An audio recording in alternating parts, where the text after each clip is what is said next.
Many people write us about their experience with Extendivite. Allow me to read you some from Amazon.com. This product is superb. I have been taking it for about a year now, and I can feel my cardiovascular system run like a Swiss watch. I definitely recommend this product for anyone that has high cholesterol, high blood pressure, and heart palpitations, A+. It's potent, but it works. I have been waking up for the past 3 years with numb hands, and a week into using Extendivite, my numb hands seem to have cleared up. My circulation was off, and now it's back on track. So I'm happy. I feel so energized, and I have my husband on it now. My mother-in-law has cholesterol problems, so I bought her a bottle as well. Thank you so much. Love the product. Tell us your story. Get Extendivite today. Call 1-877-928-8822 or visit heartdrop.com. Extend your life with Extendovite. You're listening to Republic Broadcasting Network, because you can handle the truth.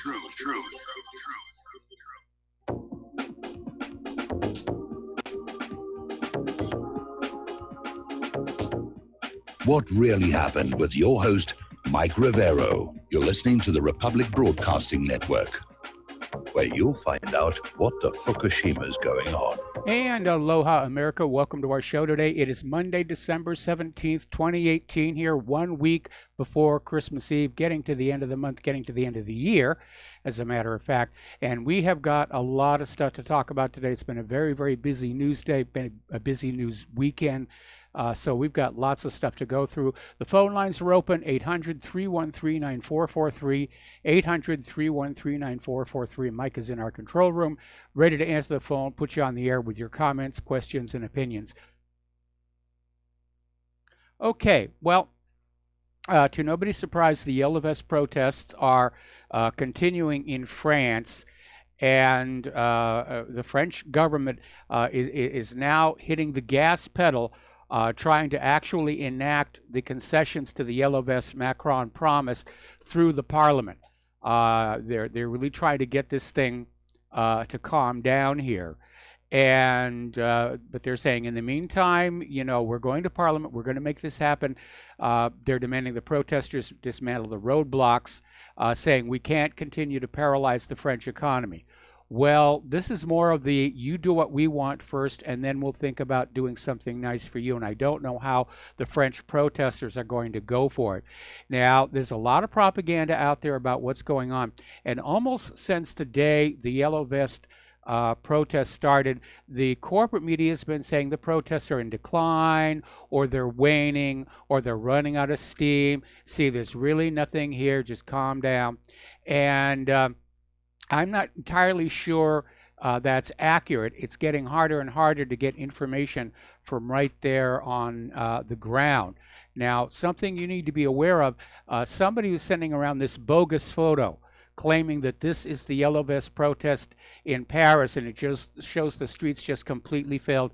No, that is from the World Cup celebration.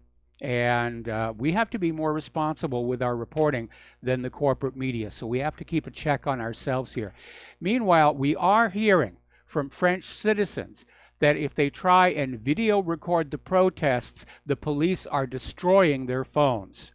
So they're trying to keep information about the Yellow Vest protests from getting on out. And the corporate media is going to say, oh, see, there's no there, because they don't want the slaves in all the other countries on earth to just start getting these uppity ideas here. But Macron is now admitting that he made mistakes in dealing with the Yellow Vest rallies, that he didn't take it seriously at first, and he basically admits, we didn't listen to the people. Well, that's kind of been Macron's problem all along. In fact, that's the problem with government all along. They're no longer listening to the people, and the people have really said, enough is enough. It's like John F. Kennedy used to say, when peaceful revolution becomes impossible, violent revolution becomes inevitable. So The Yellow Vest protests are continuing there. They're continuing in Belgium. They're continuing in the Netherlands.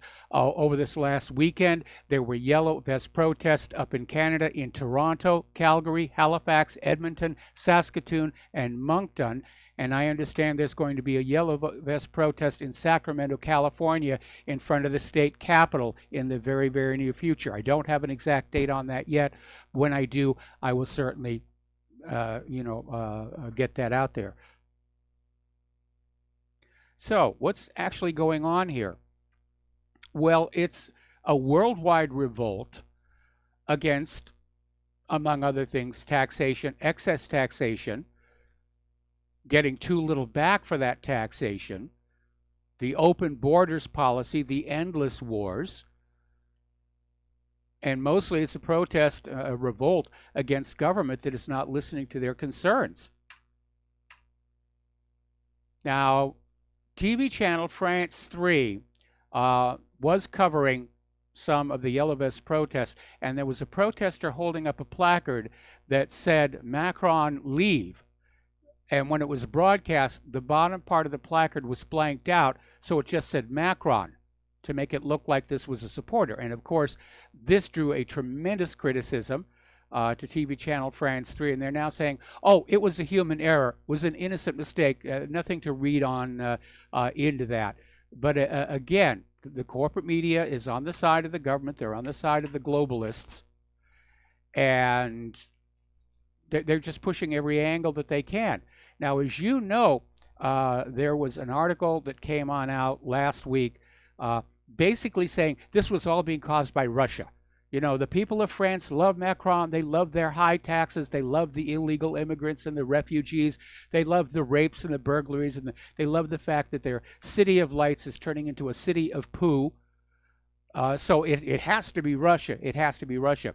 And then some memos leaked out from inside the BBC showing, actually there were texts showing an interaction between the journalist of the BBC Russian service and BBC itself, where this journalist is being told, find something. And the journalist comes back and says, there's nothing here. And they say, well, you know, maybe we could spin this, and very obviously trying to engineer the news. Well, this has prompted a response from Russia, and Maria Zakharova has hit back with an OSCE suit against the BBC. Now, France's own intelligence services were looking for signs of Russia's alleged involvement in the dissemination of false information related to the protests. And they're saying they found none. They found absolutely none. Neither the French Directorate General for External Security, the DGSE, or the General Directorate for Internal Security, DGSI, managed to establish any facts proving Russia's direct involvement in the spread of fake news. You want to look at who's spreading the fake news? Look at France TV Channel 3, which altered that placard. If you want to look for the fake news, go to the corporate media. All right, we're going to do a shout out now to our on-air affiliates who are just now rejoining our network here. And there's a video that we put up at whatreallyhappened.com titled Why You Should Be a Nationalist. And it's basically describing that there is a trend around the world. Nationalism is on the rise. Nationalist candidates are winning elections. The globalists are in a panic. And of course, the reigning political elites would have you believe this is dangerous. I think it was only a week ago somebody was saying nationalism is a cancer. We have to get rid of it. They're still pushing that global agenda. Apparently, as part of the Yellow Vest protests, lawyers in France are throwing their law books on the ground as a symbol that they don't acknowledge the corrupt pro-EU system anymore. So this is also about the Frexit. And Frexit has been listed as one of the many demands of the Yellow Vests. Now, Israel is trying to take advantage of the situation. As you know, Israel is trying to get more and more Jews to come to Israel to balance what's called the demographic threat, where the population of Palestinians is rising more rapidly than that of the Jewish population. And so they're trying to bring Jews in from everywhere, tried to lure them from Iran. That didn't work on out. Brought them up from Ethiopia. They changed their mind on that. They're trying to send them back. Israel has now extended an offer to take 200,000 French Jews who are afraid the rioters may be coming for them. Ooh, they're going to come and get you. They're going to come and get you. So far, I have seen absolutely nothing in the Yellow Vest protests or demands that have anything to do with Israel or Judaism. It's just not there. But Netanyahu's going to pound that. Oh yeah, sooner or later they'll come around. This is just like Kristallnacht. And by the way, I think the French Jews are probably going to respond to this invitation pretty much the same way the Iranian Jews did. The present troubles notwithstanding, they like their lives in France. They got friends, they've got, homes, they got businesses. They're not really targeted all that much except for the occasional hate crime hoax and false flag. Okay, getting on down to the war zones, of which there are many. The Syrian army has announced they are set to respond to any future Israeli attacks. As you know, Israel has been flying along the Syria-Lebanon border, and flinging missiles into the middle of Syria, claiming they're targeting Iranians and just blowing up a lot of stuff. Well, as you know, the Russians, following the shoot down of the Russian Ilyushin-20 plane last September, have been sending in new missile systems, new radar systems, new control systems. Apparently, they're now up and online. And so this unnamed official said that this means that an Israeli strike on an airport in Syria will be met with a strike on an airport in Israel, and so on. So they're tough talking up here.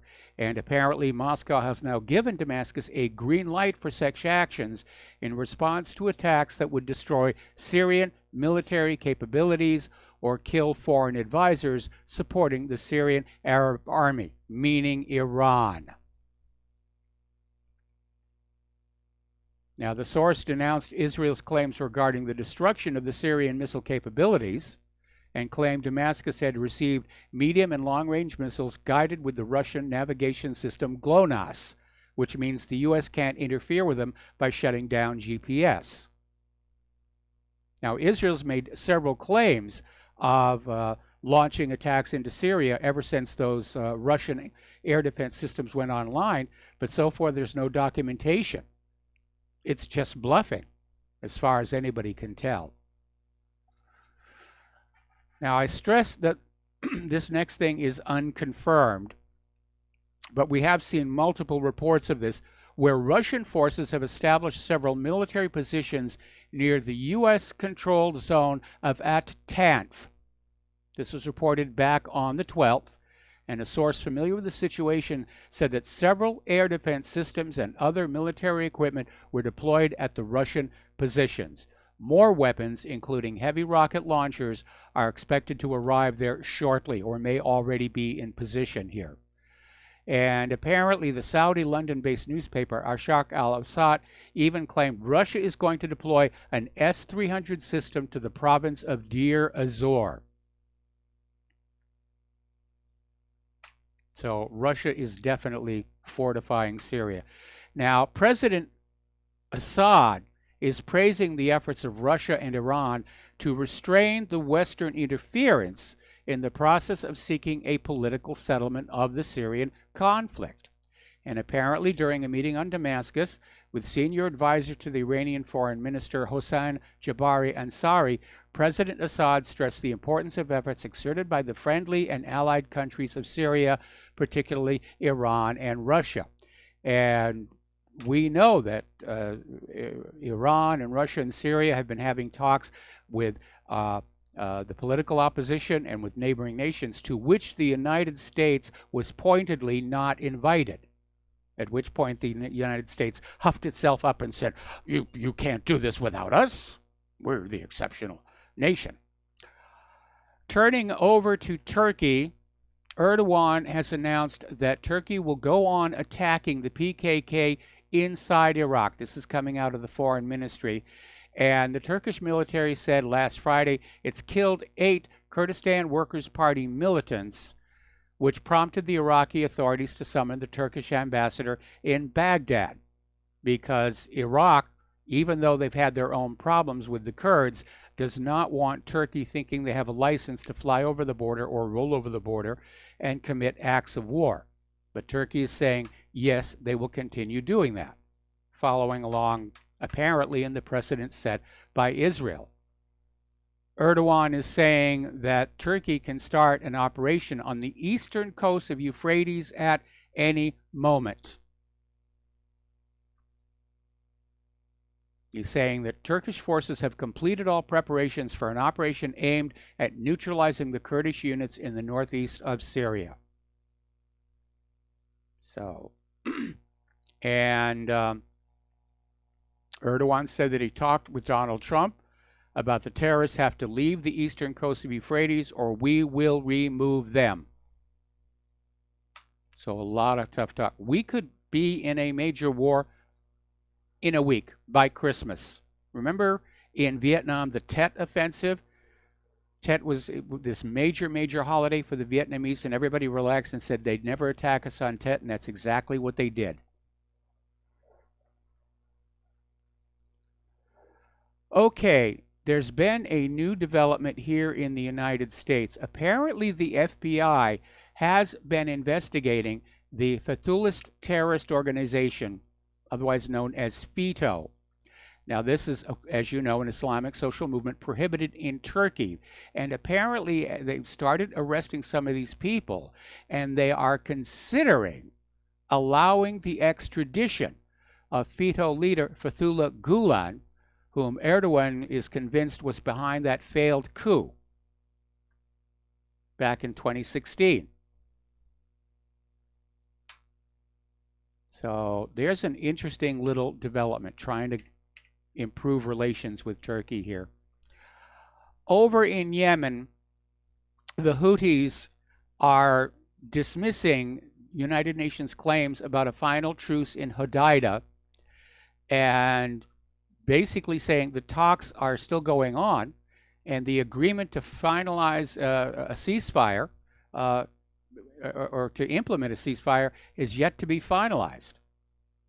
Now, in an interview with Press TV, Mohammed Abdul Salam, who represented the Houthis in the recent UN-sponsored talks in Sweden, said the agreement on Hodeidah reached on Thursday between the National Unity Government in Sana'a, led by the Houthis, and the Saudi Arabia-backed exiled government, led by former Yemeni President Abd Rabbu Mansour Hadi, otherwise known as the puppet ruler, was just a deal on the main issues involved, and there was no binding agreement on how to implement the ceasefire in the port city. Now, the UN's version of the story is there's going to be a ceasefire, there's going to be the opening of humanitarian corridors, which I think we all agree would be a good thing. But apparently, Yemeni's armed forces are reporting that the Saudi coalition dropped 38 airstrikes just over the course of last Saturday, meaning even though the Yemen peace talks are ongoing, Saudi Arabia has already gone and decided to ignore the fact that there is supposed to be a ceasefire in place here. Okay. There's a new report out by the Armed Conflict Location and Event Data Project saying that the actual death toll in Yemen has topped 60,000. But the corporate media continues to go on with the 10,000 figure provided by the United Nations, which claims it's the sole official figure since 2016, and the corporate media is apparently too lazy to be bothered to actually update to a real account. And again, I'm sure the United States government understands most Americans do not approve of what the U.S. and Saudi Arabia are doing in Yemen. And so they have motive to keep those numbers down. Oh, it's only 10,000 people. But they're still lying to us. And that should enrage you. Again, referring back to Vietnam, it wasn't until Vietnam was over and done with that we found out just how many Americans had died there. Now, up in Ukraine, Poroshenko is throwing all kinds of propaganda at his own people and the rest of the world. And as usual, there's nothing really to back it up. Poroshenko is the little boy who cried Russian wolf, and he's been screaming about an imminent invasion ever since the coup that put him in power.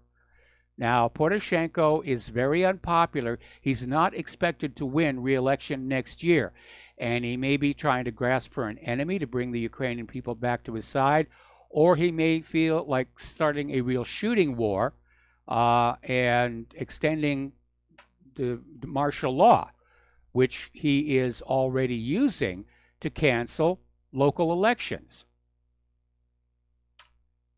So he may be thinking about stirring up a real hornet's nest with Russia and then just canceling the elections next year to stay in power.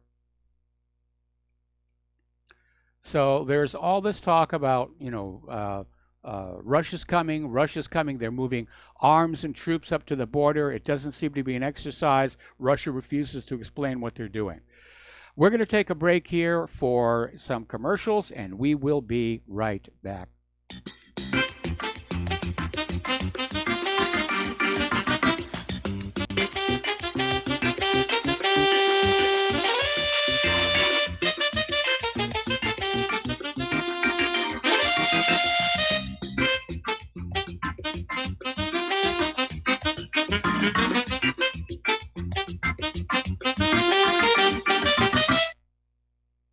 The First Amendment in the Bill of Rights limits the government's power by ensuring freedom of speech and preserving the rights of the people. Every day that passes, our rights gradually slip away. It's time to take a stand and let the government know we're tired of losing our rights. LibertyStickers.com will allow you to express your rights and allow millions of people to see you stand up for what you believe in.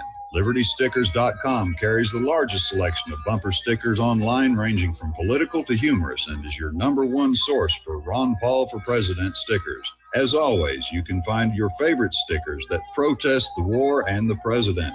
Don't see what you're looking for? Liberty Stickers will custom make stickers that will let you get your message across for all Americans to see. Go to LibertyStickers.com and see pre-made stickers that will get everyone talking. That's LibertyStickers.com or call 877-873-9626. Liberty Stickers, the world's most dangerous stickers. Attention RBN listeners. Dr. Ignatius Piazza, founder of Front Sight Firearms Training, and Fate have come together to allow RBN to run another fundraiser till the end of the year. We didn't really expect this opportunity, but thankfully it's here and running as you hear this. We've set a goal of 500 donations by the end of the year, which averages around 6 per day, 7 days a week. When you realize all the folks listening to RBN all hours of the day and night, we think our goal is realistic and extremely critical to keep RBN on the air. If everybody listening will seriously assess their ability with firearms and then take advantage of this opportunity, we feel our goal is very conservative. Please take the time to look over Front Sight's website to get an idea of an amazing facility and the world-class training that's going on there. If this interests you, you likely will have like-minded friends that would like to know. Tell them. If for some reason some listeners are not personally interested, consider sons and daughters, close friends, nieces or nephews, top valued employees, inform club members, share the opportunity with police and fire departments. It's not too early to plan Christmas presents for special people. This fundraiser has come at an extremely critical time for RBN because the dire need for equipment upgrades. We're running on the spare tire currently with no money to fix a flat, and the fuel gauge is bouncing on E. This is one of the most valuable ways you can help RBN financially because you get Commander lifetime membership value that is 50 times your donation and can be passed on forever. How many times during life do you get to leave a legacy? See more details and contact info on our webpage, republicbroadcasting.org, and thank you. Some are maxed out on their credit cards, some are working 2 jobs and living in cars. Minimum wage won't pay for a roof, won't pay for a drink. If you gotta have proof, just try it yourself, Mr. CEO. See how far $5.15 an hour will go. Take a part-time job at one of your stores. I bet you can't make it here anymore. And aloha America, welcome back to our show. We're talking about the situation in Ukraine where Poroshenko is just out there screaming, the Russians are coming, the Russians are coming, the Russians are coming. And apparently there's this Ukrainian military intelligence officer, Vadim Skibitsky, is claiming that Russia has deployed to Crimea 100 of new type combat aircraft. And again, no proof of it whatsoever. But things are definitely building up here. Now, as you know, we've been expecting Ukraine to make a move against the Donetsk People's Republic.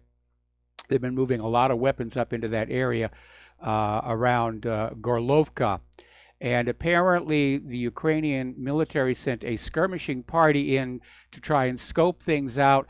They were rebuffed by the DPR militia.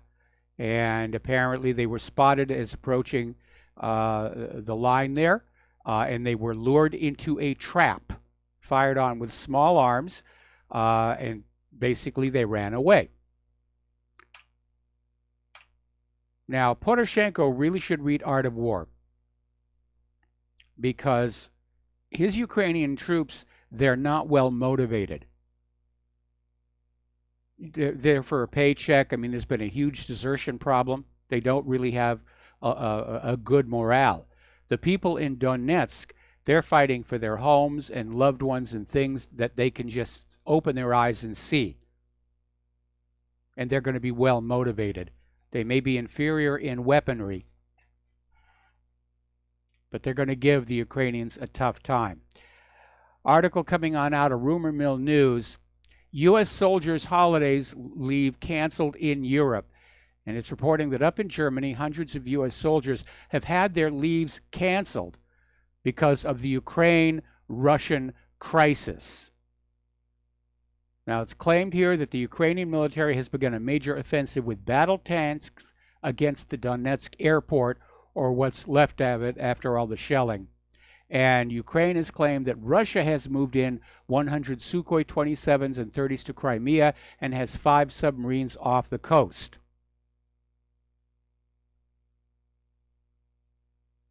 So, it looks like it's really heating up.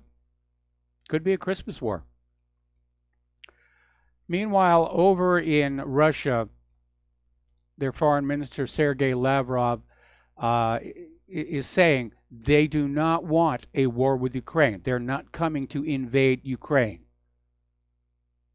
But then he followed it up by issuing a warning saying that if Ukraine tries to attack Crimea to take it back, they will regret it. And basically, Lavrov said, we will not fight with Ukraine. We are not fighting against the Ukrainian regime. These are Ukrainian citizens living in Donbass who are fighting against the Ukrainian regime, which has all the characteristics of the Nazis and neo-Nazis.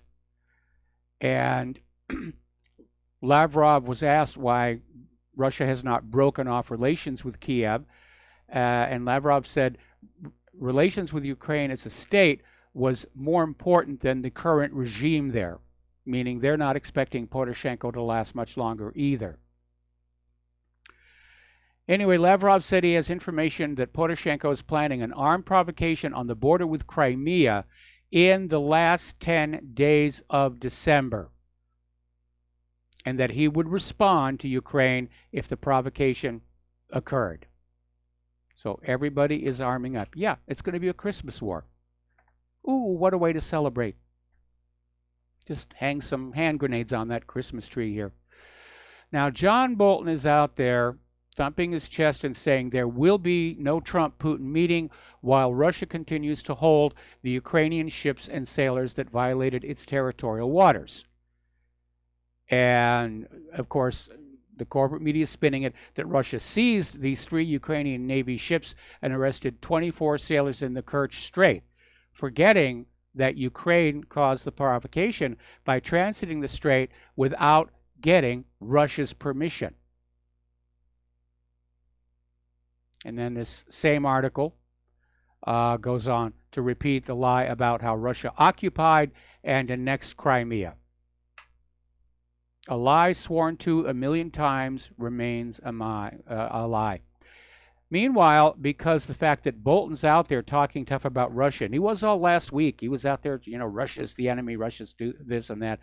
Sergei Lavrov is wondering if, in fact, U.S. policy on Russia has been delegated to John Bolton, because U.S. Foreign Secretary Mike Pompeo appeared to not really be that involved.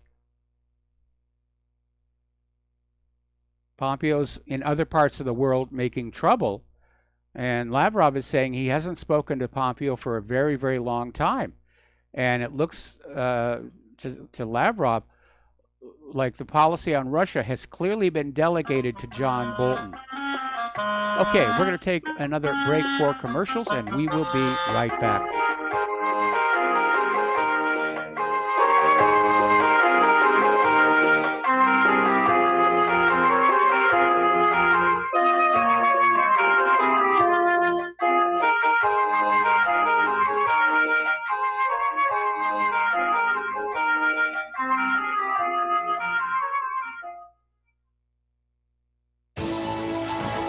You are tuned in to the Republic Broadcasting Network.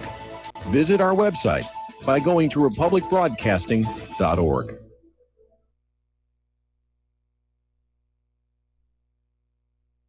Homeowners, if your lender has gone out of business or sold your transaction to another lender or servicer, you may be the victim of a wrongful foreclosure, resulting in the loss of your home. If you've already lost your home, are in foreclosure, or even in good standing, you can challenge the mortgage transaction's illegal issue, and your property can be restored to you, and your foreclosure can be stopped or reversed, and the mortgage transaction declared unenforceable. State laws, U.S. title codes, the Uniform Commercial Codes, and U.S. Supreme Court rulings have upheld that defective mortgage documentations can reverse or stop foreclosures and enforce property title claims in favor of the homeowner. We are having successes in stopping the process of foreclosure, the enforcement of the foreclosure judgments, the sale of property, and evictions after the sale. We are not attorneys, and we don't give legal advice. We are a professional team of legal researchers, providing forensic mortgage audits and expert witnesses. We have the knowledge to produce the evidence and enforce laws regarding your legal issues. We've been in business for 12 years without a complaint. Consultations are free, and we provide a free title search to confirm if your mortgage has legal defects. Please call 855-253-3748. 855, 2, keep it today. Did you know that neither the American Medical Association nor the American Bar Association were established to benefit the American people? Have you recognized that in our country, healthcare has little to do with health, and that our court system has nothing to do with justice? The priests of both medicine and law have been incentivized to implement a dark agenda on behalf of the Bilderbergers and their ilk. To protect ourselves and our progeny, we need to take a much closer look at how these two giant industries really work. Join me, Al Whitney, on In Defense of Humanity, Saturdays at 7 p.m. Central, as we expose the matrix and learn how not to consent to our own destruction. Without the right accessories, any guy can be off the mark. Whether you've invested thousands in your arsenal or you own a single trusted firearm, a visit to AROutfitting.com is in order. It's one of the finest online selections of tactical optics and AR parts and add-ons, like EOTech, quick target acquisition with no peripheral loss. Browse the full range of Nikon scopes and binoculars. AROutfitting.com can illuminate your world with Streamlight gun-mounted lights from keychain to large handhelds up to 1,100 lumens. Find some stability with Battenfield tactical bipods. AirOutfitting.com has CMMG gun parts, barrels, assemblies, handguards, part kits, and more. Plus mag-full clips and magazines. I know I've got you excited, so take a breath. Head to AirOutfitting.com. The site's super easy to navigate and features a ton of technical info, including links to manuals. We also welcome vendor and manufacturer inquiries. Remember, if you don't see it, we can get it at AROutfitting.com.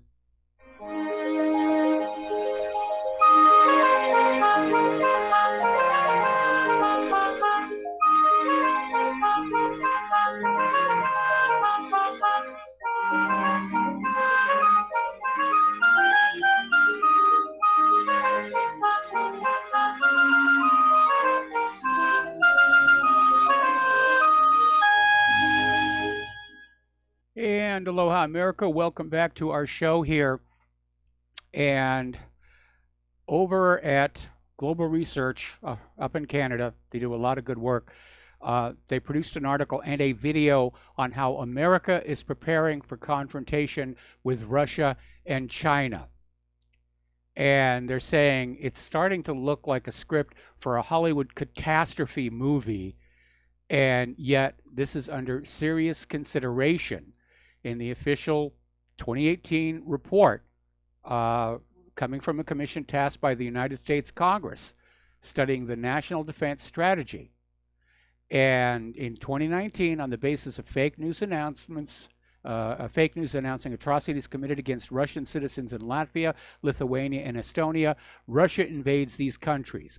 While U.S. and NATO forces prepare to respond, Russia declares an attack against its forces in these countries would be viewed as an attack on itself. Sort of a mirroring back of the Kennedy Doctrine, and consider a nuclear riposte. Russian submarines attack transatlantic optical fiber cables, and Russian hackers cut the electrical network. Well, it does sound like a script, because Russia's not going to do any of those things. Putin's not interested in conquering new territories. He's got his hands full dealing with what's going on with Russia. And it would be ill-advised for the United States to try and confront Russia and China. This actually got published on Fox News website just an hour ago, saying that the U.S. is unable to defend itself against Russian and Chinese hypersonic weapons.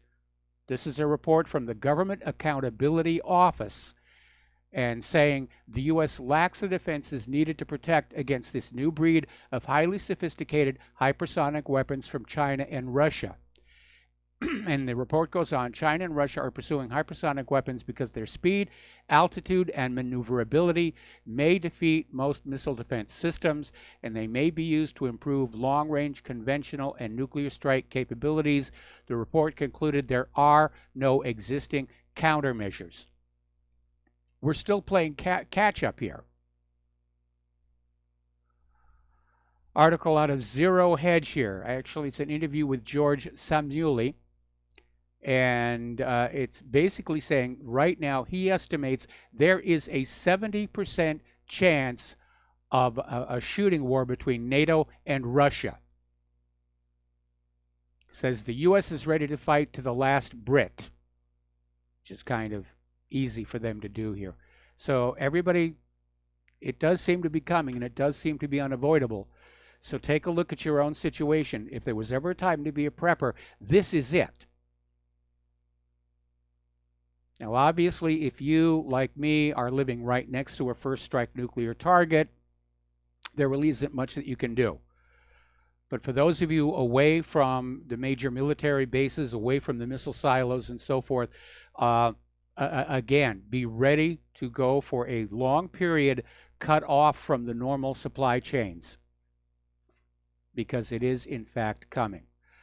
Over in Russia, General Karakayev is saying that right now all the U.S. missile defense systems are within reach of Russia's weapons. And basically the U.S. military is acknowledging of the middle and small range agreement. In an interview with the RF Ministry of Defense's list, he pointed out the United States is seeking modes to neutralize the potential of our strategic nuclear forces. With conviction, I can claim that the United States will not give up trying to level the possibilities of Russia's strategic nuclear forces in due time, and it will also seek new ways to solve that task. Well, again, that's what the United States has been doing to countries it wants to target. Give up your missiles, give up your nukes. We promise we won't invade. And then, of course, they invade. I don't think that particular negotiating tactic is going to work any longer. Not after pulling that trick in Iraq, pulling it in Syria, trying to pull it in North Korea, trying to pull it in Iran. Now, down in Libya, which by and large does not like the United States of America, the U.S. Marines Colonel Adam Chalkley Commanding Officer of Special Purpose Marine Air Ground Task Force Crisis Response Africa. Boy, there's going to be an acronym in there someplace. He says conditions are improving on the ground in Libya for the return of an American diplomatic post 6 years after the U.S. envoy was killed there in an attack on the Benghazi consulate. So the U.S. wants to go back into Libya. If at first you don't succeed, invade again. And they're talking about reintroduction of a diplomatic mission in a war-torn country with the population understanding that the war was pretty much orchestrated by the United States.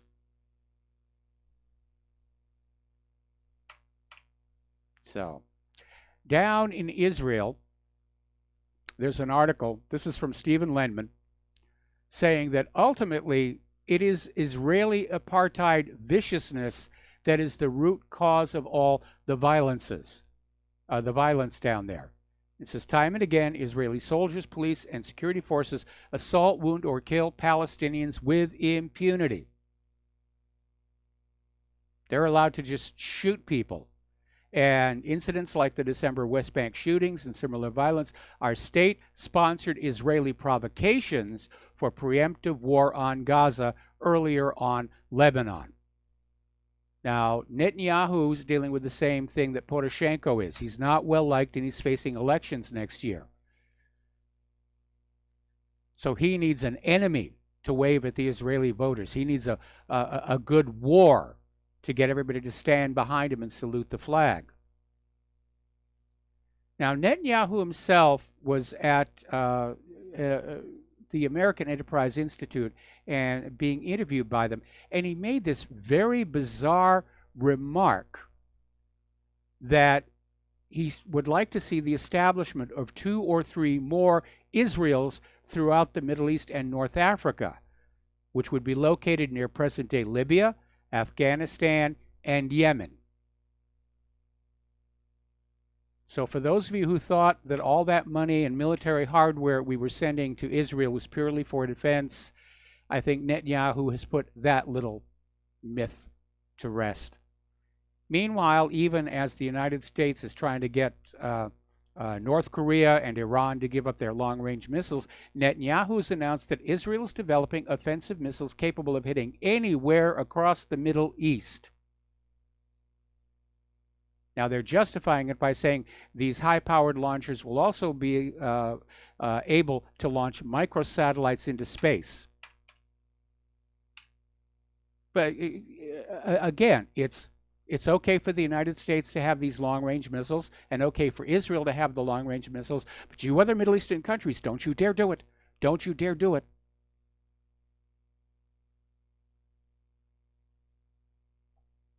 Now, despite all the money that's pouring into Israel from the United States government, from wealthy pro-Israel billionaires in this country, not to mention money flowing in from other countries, it is all being spent on militarism, and just like in so many other countries, the civilian population is suffering for it. And there is a report from an NGO called Latet, which is Hebrew for to give. There are 1 million Israeli children living in poverty right now. And apparently 47% of aid recipients were forced to forego milk substitute for their young children. They're really suffering over there. And they're bracing for an expected consumer price increase as well. Now, dozens of Palestinians have been injured in clashes with Israeli soldiers amid the heightened tensions. Apparently, again, the Great March of Return was along the fences in Gaza. And Israeli soldiers apparently, thankfully, have stopped using the butterfly bullets. They're now using rubber bullets and tear gas at the demonstrators. The demonstrators, of course, throw rocks at the soldiers who are hopelessly out of range and chanted anti-Israel slogans. Apparently, at least 15 demonstrators were shot by Israeli gunfire in the clashes. A paramedic and a photographer were also injured as well. The Palestinian Red Crescent Society in the West Bank said that at least 12 demonstrators were injured by Israeli gunfire in Nablus, Ramallah, and Hebron. Now, several illegal Israeli colonist settlers attacked yesterday a Palestinian school in Burin village. This is southwest of the northern West Bank city of Nablus, and fired live rounds into the school. The principal of the school had to close the facility and send the children back to their homes out of concern that the settlers were going to come back. Israeli soldiers were present in the town during this invasion and did not interfere with it at all. In fact, Israeli soldiers were up on the rooftops of a number of homes and fired rubber-coated steel bullets and gas bombs at the Palestinians who were protesting the actions of the illegal settlers. Now, here is a good definition of helpless. There's this mother of a Palestinian who was killed by the army last year, and she went on social media, Facebook, talking about the grief following the death of her son. She was arrested, and the courts deemed her posts as incitement and sentenced her to 11 months in prison. It's not bad enough she's lost her kid. When she complains about it, it's the hooskow for you. Now, you're going to love this next one here. There is this group called the Alliance for Israel Advocacy. They are a Messianic Jewish lobbying group, and they've got a wonderful idea how to bring peace to the Middle East. They want to pay the Palestinians to move elsewhere, to Turkey, Sweden, the United Arab Emirates, or the United States. If we just give them enough money, they'll willingly leave. They'll willingly move. Of course, Alliance for Israel Advocacy isn't paying for this. They want the U.S. government, meaning you, the taxpayer, to cough up that cash. Over in Lebanon, the Army and UNIFIL went on alert early today after the Israeli Army rolled out 200 meters of barbed wire along the blue line separating Lebanon and Israel. So Lebanon has cause to be concerned. Israel has invaded them multiple times. The last time they got within 21 miles of that Litani River, and it looks like they may be going back for another try. Now, as you know, last week the Senate voted through a measure to limit U.S. involvement in the war in Yemen as punishment for Jamal Khashoggi. And Saudi Arabia is condemning the U.S. Senate for interference, and it says the resolutions undermine Saudi's international role. Well, Saudi Arabia might want to think about picking its battles a little bit more carefully, because this is going nowhere. This resolution will not get through the House of Representatives, and even were a miracle to happen and it were to pass, we know Trump's going to veto it. This is symbolic and nothing more. Over at Mint Press News, they're reporting on every single member of the U.S. Congress has now approved crushing sanctions on Nicaragua to try and weaken their government. After all these years, they're still trying to get the Sandinistas out and put the Contras in.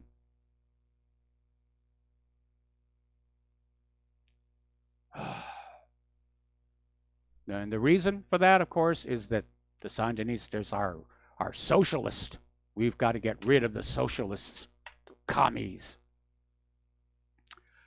Right now, according to an article that came out of Vice.com, the United States has more military operations going on in Africa than they do in the Middle East.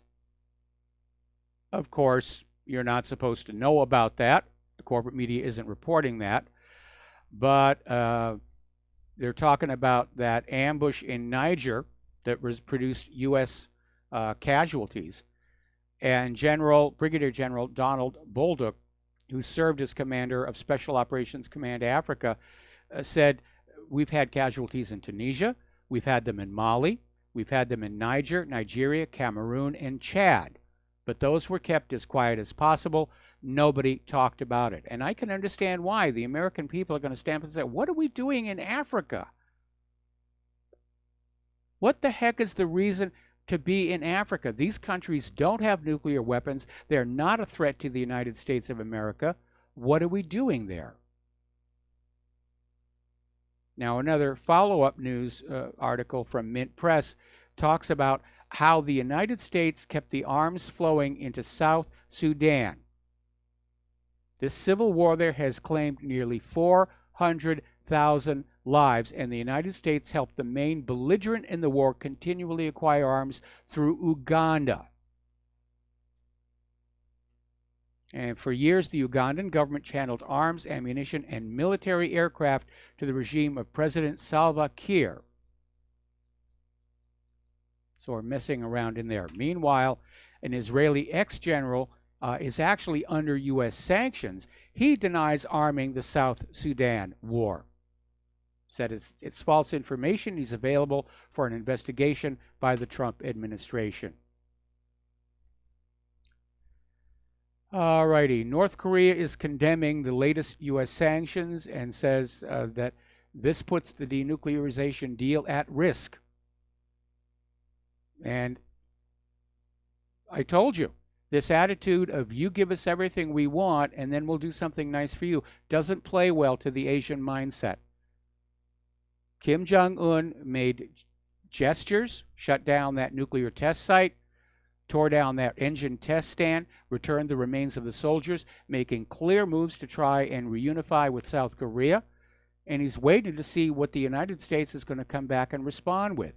And the United States comes back and responds with sanctions? To me, it's clear the United States does not want this situation resolved. We got to take another break for commercials, and we will be right back.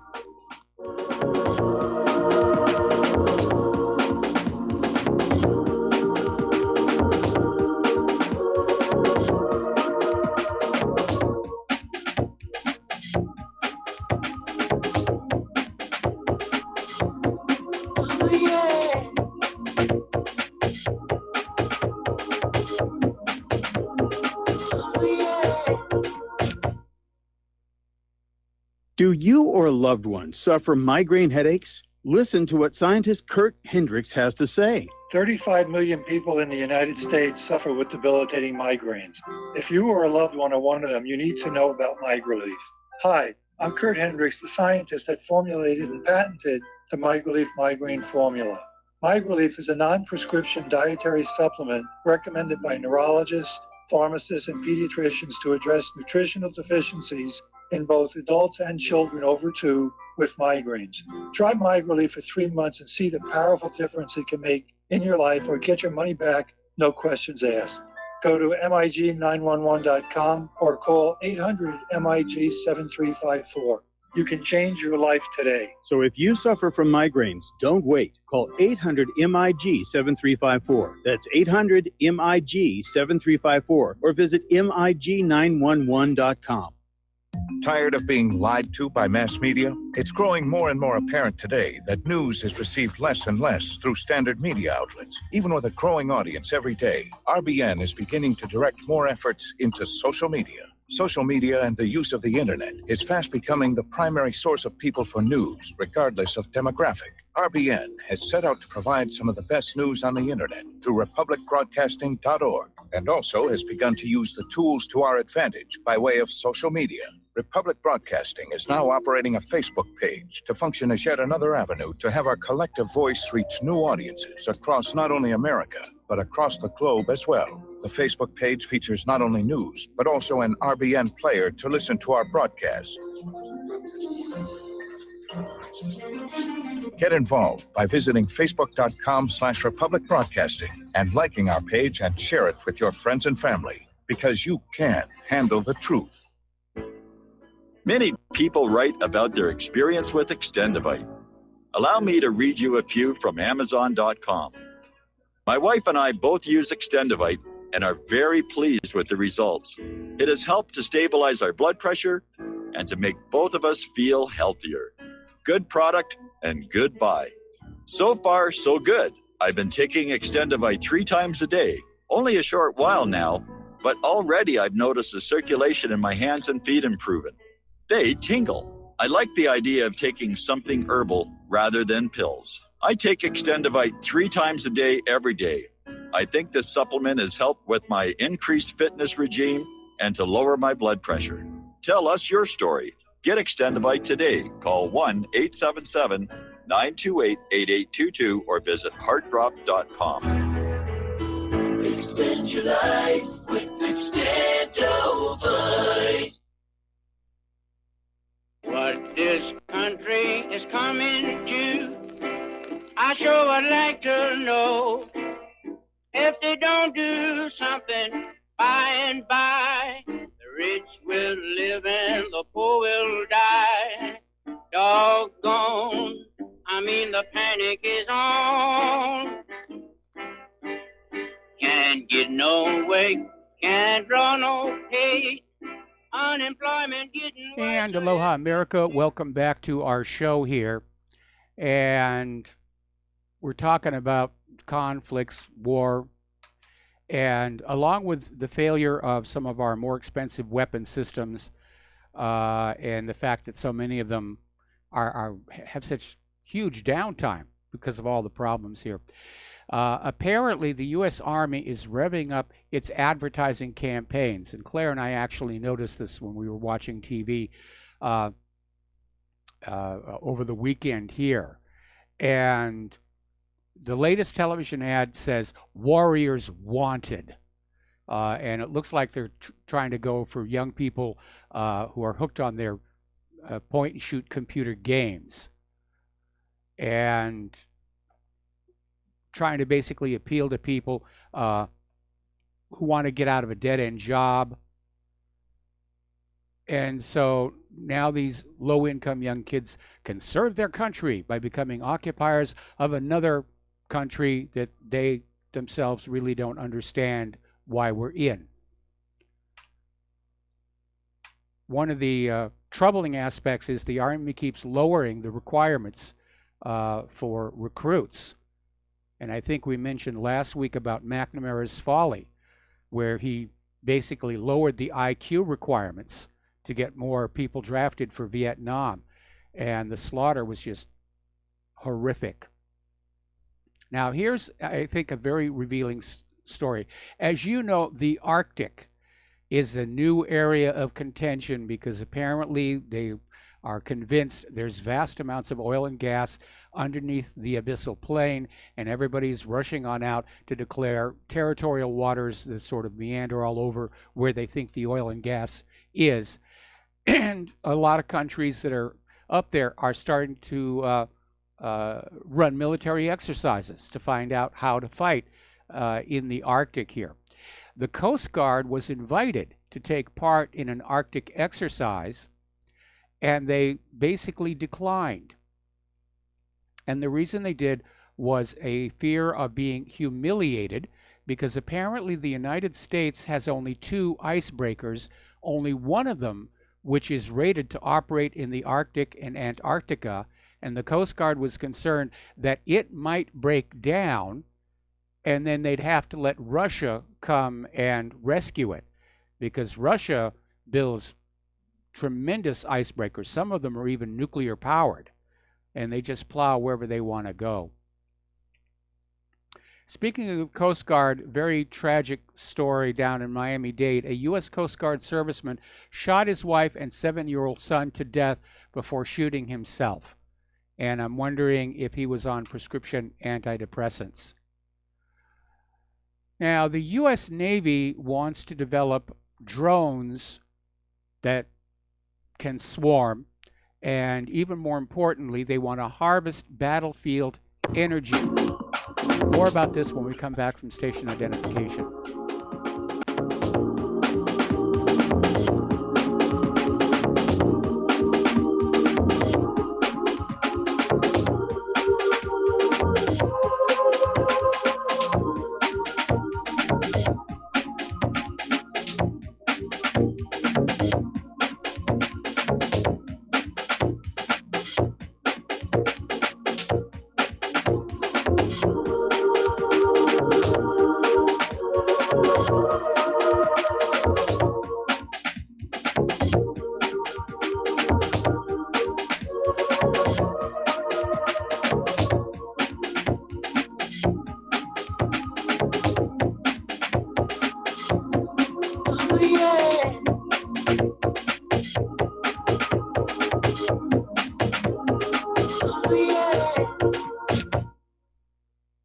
This is too good to be true, except this time it is real. 100%. No joke. How about a $25,000 membership to Front Sight Firearms Training Facility as a thank you bonus for a one-time donation to RBN of only $400? It is a Commander lifetime membership with no yearly fees or dues. The training is free for the rest of your life with over 50 different classes. Then leave it to your designated beneficiary. You provide the approved firearm, holster, ammo, eye, and ear protection. Many features and bonuses are included, more than you would ever expect or believe. This is the ultimate graduation present, wedding gift, etc., etc. See the details. Go to RBN's webpage and frontsight.com to make it happen. You will hear this offer only on this radio network.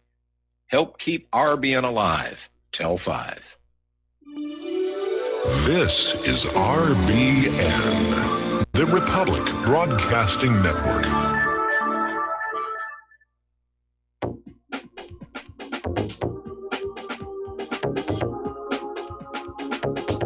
What really happened with your host, Mike Rivero?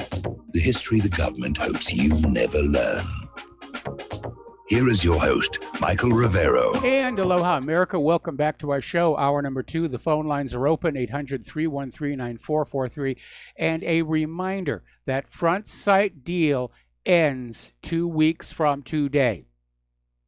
So if you're going to take advantage of it, now's the time to do it.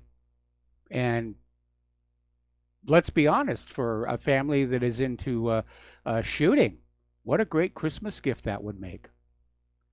All right, so we were talking about how the Navy, it wants to build these drone swarms that are powered by harvesting energy in the battlefield, because with drones, you know, the most heavy part of a drone, unless it's carrying weapons, are the batteries. And the batteries don't last all that long for these little tiny battlefield drones. So what they want to do is have a drone that flies by stealing electricity from power lines, basically hovering over the power lines and charging the battery by induction. The way if you have cordless charging for your cell phone, same basic principle here. The problem I have with that is generally when you're in a battlefield, the electric lines don't work anymore. Power stations have been bombed, and I think this idea is a boondoggle. Now, okay, let's get on back and talk about the so-called Integrity Initiative. This was a military intelligence operation disguised as a charity. It was supposed to be combating fake news, and turned out it was actually putting out a great deal of it. They went after a lot of the Brexiteers in Great Britain with smears. They're pouring out the anti-Russia propaganda, trying to influence people. And it's rather interesting. Their motto is to defend democracy against disinformation. Well, what they really mean is we're going to defend democracy against the other people's information, and we're going to put out the disinformation. But these institutions and the initiative, they claim to be independent NGOs, but they're both financed by the British government, NATO, and other state donors. Which brings us to the next story. This one out of the original antiwar.com. Should Americans believe the Gallup polling data? Now, I've said in the past, there are actually two kinds of polls in use in this country. There are the internal polls, which are designed to measure what people are really thinking. Then there are the external polls, the ones announced in the corporate media, that are intended to manipulate public opinion by saying 95% of Americans think that we should invade Namibia. And those who might be opposed to invading Namibia would say, oh, well, gee, you know, if that many Americans are for it, I guess I should go along with it. Well, apparently back in 2012, the Gallup organization was criminally charged under the False Claims and Procurement Integrity Acts. Now, the False Claims Act is the primary tool the U.S. government uses, leveraging insider whistleblowers to combat contracting fraud against the government. And an uncontested 57-page complaint reveals that Gallup intentionally delivered deceptive data to the U.S. Mint, the U.S. Department of State, and the Department of Homeland Security, specifically FEMA, to maximize profits on a series of no-bid contracts. Among other acts alleged in the complaint were keeping 2 sets of books and making job offers to federal employees in positions to renew Gallup's lucrative government contracts. So I think the answer, should you trust Gallup, is decidedly no. Oh, we actually have a caller here. Art from Off the Grid, aloha. Welcome to the show. What's on your mind? Hey, Mike, talking about these the drones drawing power out in the battlefield. Yes. You're correct when you say generally, power stations have been bombed, so there's no power to the lines and such as that. But just to go out on a limb here and sound like the crazy conspiracy theorist that everyone seems to think I am,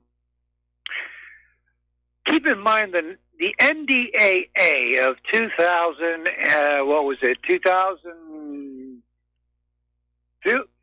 2015, that allowed for indefinite detention and all of that, but also included the, in some very interesting word manipulation, declaring United States soil as the battlefield.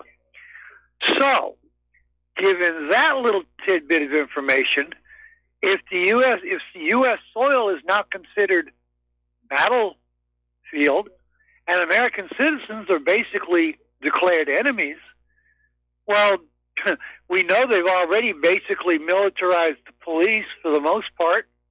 So if they get these little drones that can actually work on the battlefield, it's just a short hop, skip, and a jump to civilian use in the police force.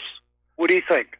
Yeah, I think if you're in an area where the power is going to be guaranteed, it's an interesting concept. But in this case, it's the U.S. Navy, and they're talking about, because the U.S. Navy can't reach most of the interior of the United States, I think we're talking about littoral combat zones. But yeah, if they succeed in creating the technology, then they'll probably put it into use by the domestic police forces. Of course, it's a violation of the Fifth Amendment because that electricity coming out of those lines isn't free. It is lowering the amperage going through the lines, and somebody has to pay for it.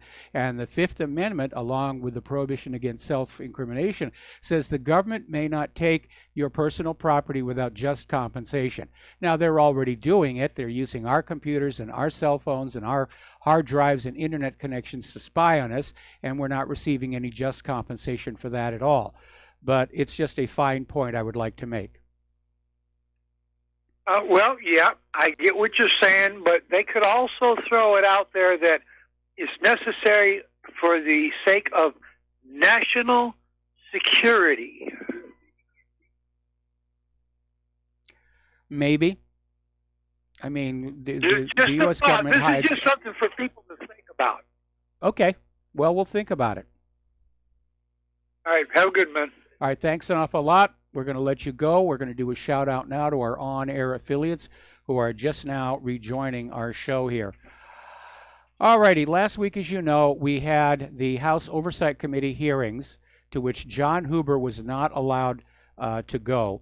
And most of the testimony came from these independent investigators, highly qualified forensic investigators, basically saying that the Clinton Foundation operated as a foreign agent early in its life and throughout its existence, and did not operate as a 501c3 charitable foundation as required, and it's not entitled to its status as a nonprofit.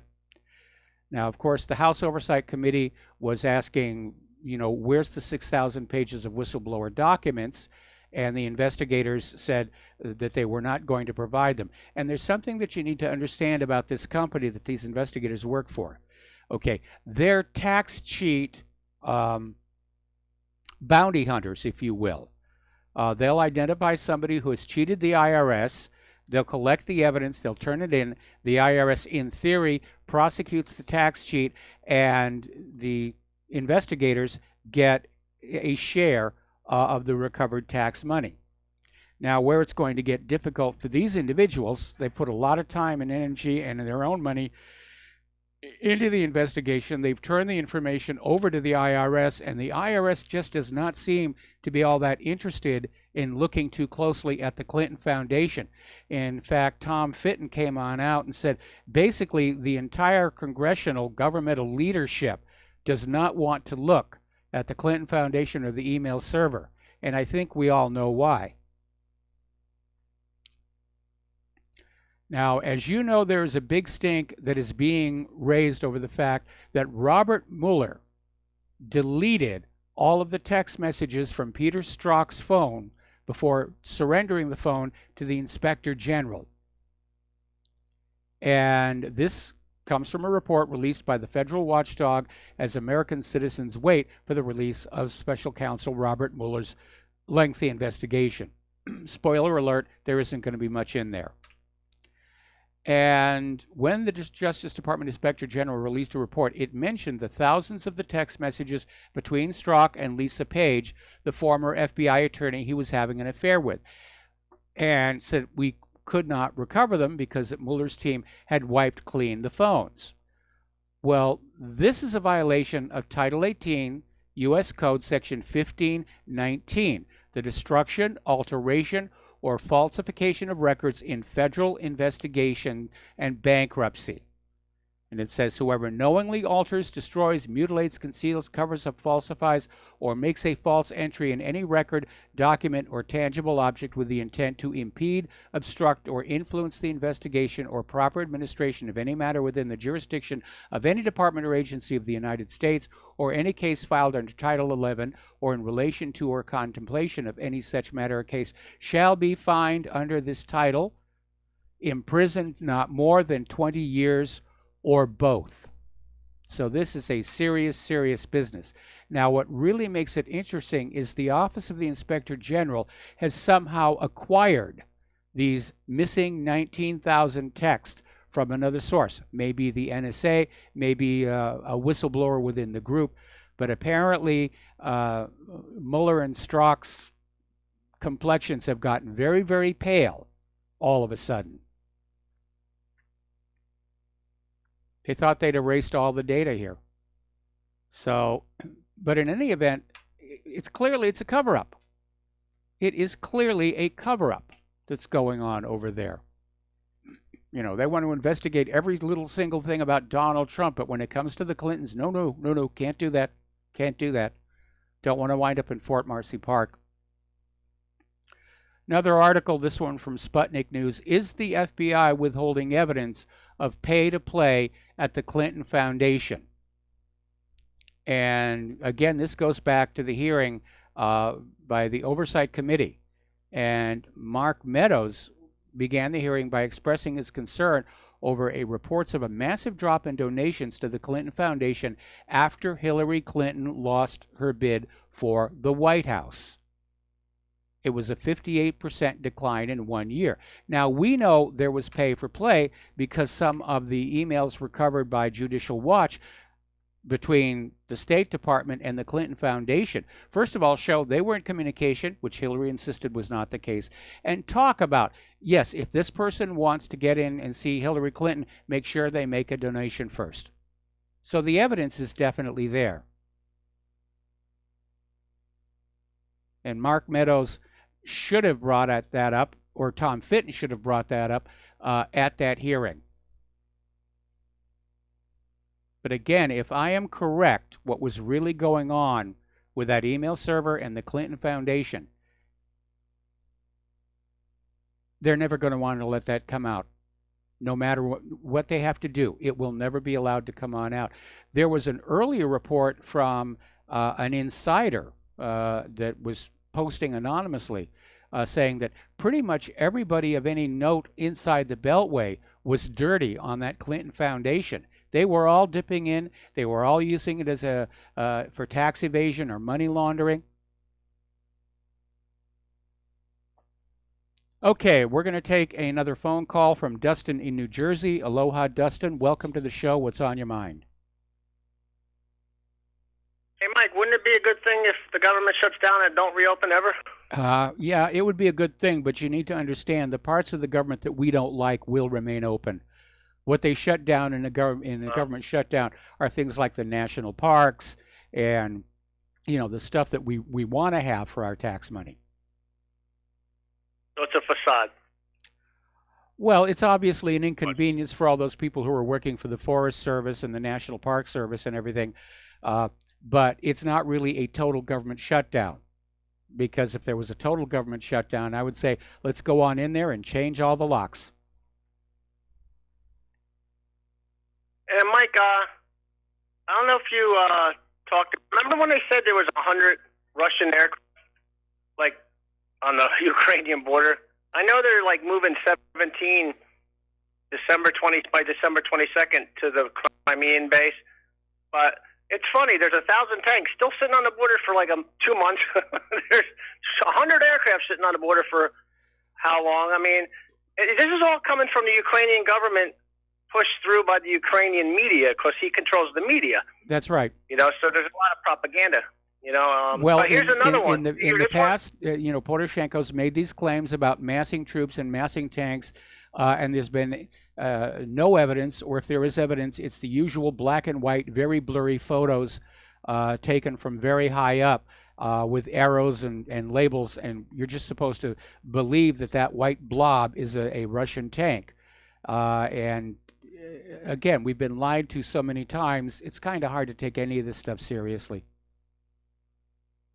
Well, here's something coming from, I don't know, it says Putin words that any attack on the Donbass will lead to the end of Ukrainians' existence as a sovereign country. And this says has been confirmed by high-ranking sources in the Ministry of Defense.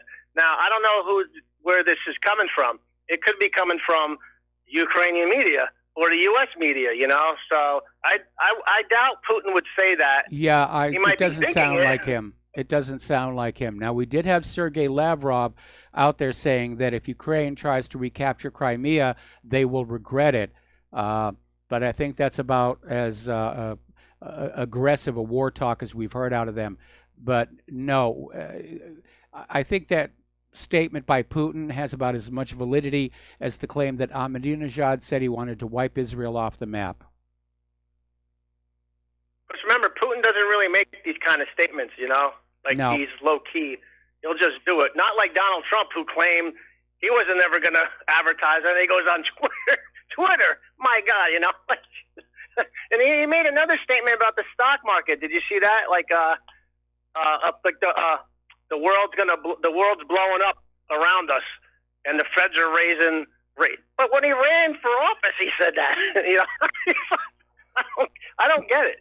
Well, I just don't understand him. Right now, a lot of people in the financial sector are very alarmed by this inevitable downward trend of the stock markets.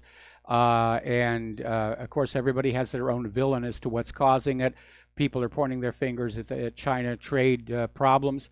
But we know that the reason the stock market was so high to begin with was that the availability of very inexpensive money to borrow allowed brokerages to borrow a lot of money, buy a lot of stock, run up its price, sell the stock, pay back the money to the Federal Reserve with that little tiny bit of interest, and what they got to keep, after that was their profit.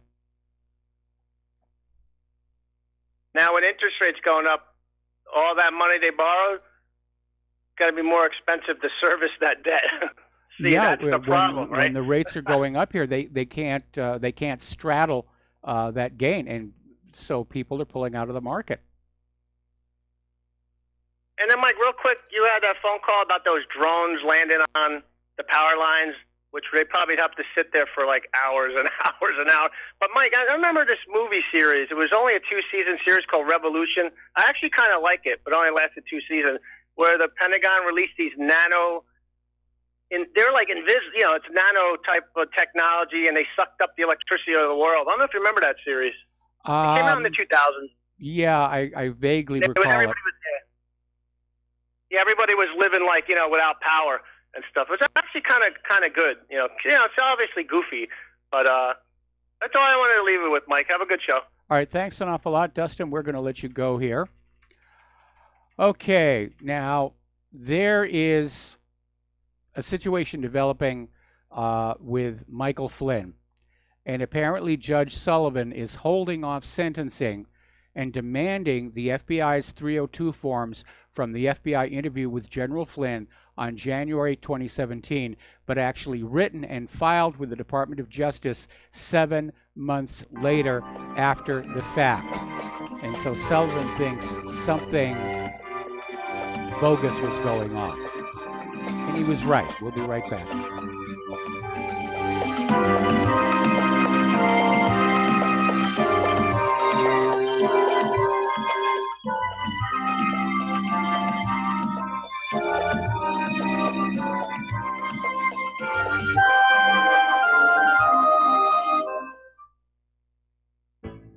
Extendivite, made from garlic, cayenne, bilberry, hawthorn, ginkgo biloba, valerian, and milk thistle, feeds our body with the nutrients we need to keep healthy. Just listen to what Arthur had to say. I was just calling to tell you what a great product you have. I had used this about 10 years ago after I had congestive heart failure. And it fixed me up and got me going for the last 10 years. Lately, I've been having heart trouble again, so I placed another order because this was the only thing that ever worked. I just wanted to let you know that you have a great product. Thank you very much. Tell us your story. Get Extendivite today. Call 1-877-928-8822 or visit heartdrop.com. Extend your life with Extendivite. Folks, we're living in a world the likes of which we've never perceived any clearer than we do now. The plan for global governance has been in the works for generations and would have likely been achieved by now, but for the fact that the globalists left open their Achilles heel. With all their tools, Federal Reserve System, fiat currency, no child left behind, and then Common Core education introduced to our schools to dumb us down, vaccines, pharmaceuticals to lobotomize us, GMO foods, insertion of compromised or bought and paid for politicians, judges, mainstream media propaganda, all pieced together like a puzzle designed to ultimately bring the world under submission. But with all their strategy, they forgot one thing: knowledge. And knowledge is power. With knowledge, their bombardment is nullified. Folks, with that, as brilliant and knowledgeable as you've become, among the wisest audience of any radio audience in the world, and you are, I want you to take a moment to reflect and ask yourself, how much of that knowledge did I obtain from Republic Broadcasting Network? How high has my consciousness been raised since I've been a listener? How fast am I now able to discriminate truth from fake news by being a Republic Broadcasting listener? How clear am I now able to see the world since I've been listening to RBN? Ask yourselves those questions, folks. Then ask yourself, what is that knowledge worth to me? Like my morning coffee, how would I survive without it? A voice of truth in a sea of lies. Do we not all need to make sure it survives? Like public broadcasting, we are now finding we can only survive with listener support. Censorship, advertisers being attacked, truth itself being attacked. It's the only way through this. We at Republic Broadcasting humbly ask you to become a supporter. Look at your budget and make a determination of what Republic Broadcasting is worth to you and what you can afford on a monthly basis.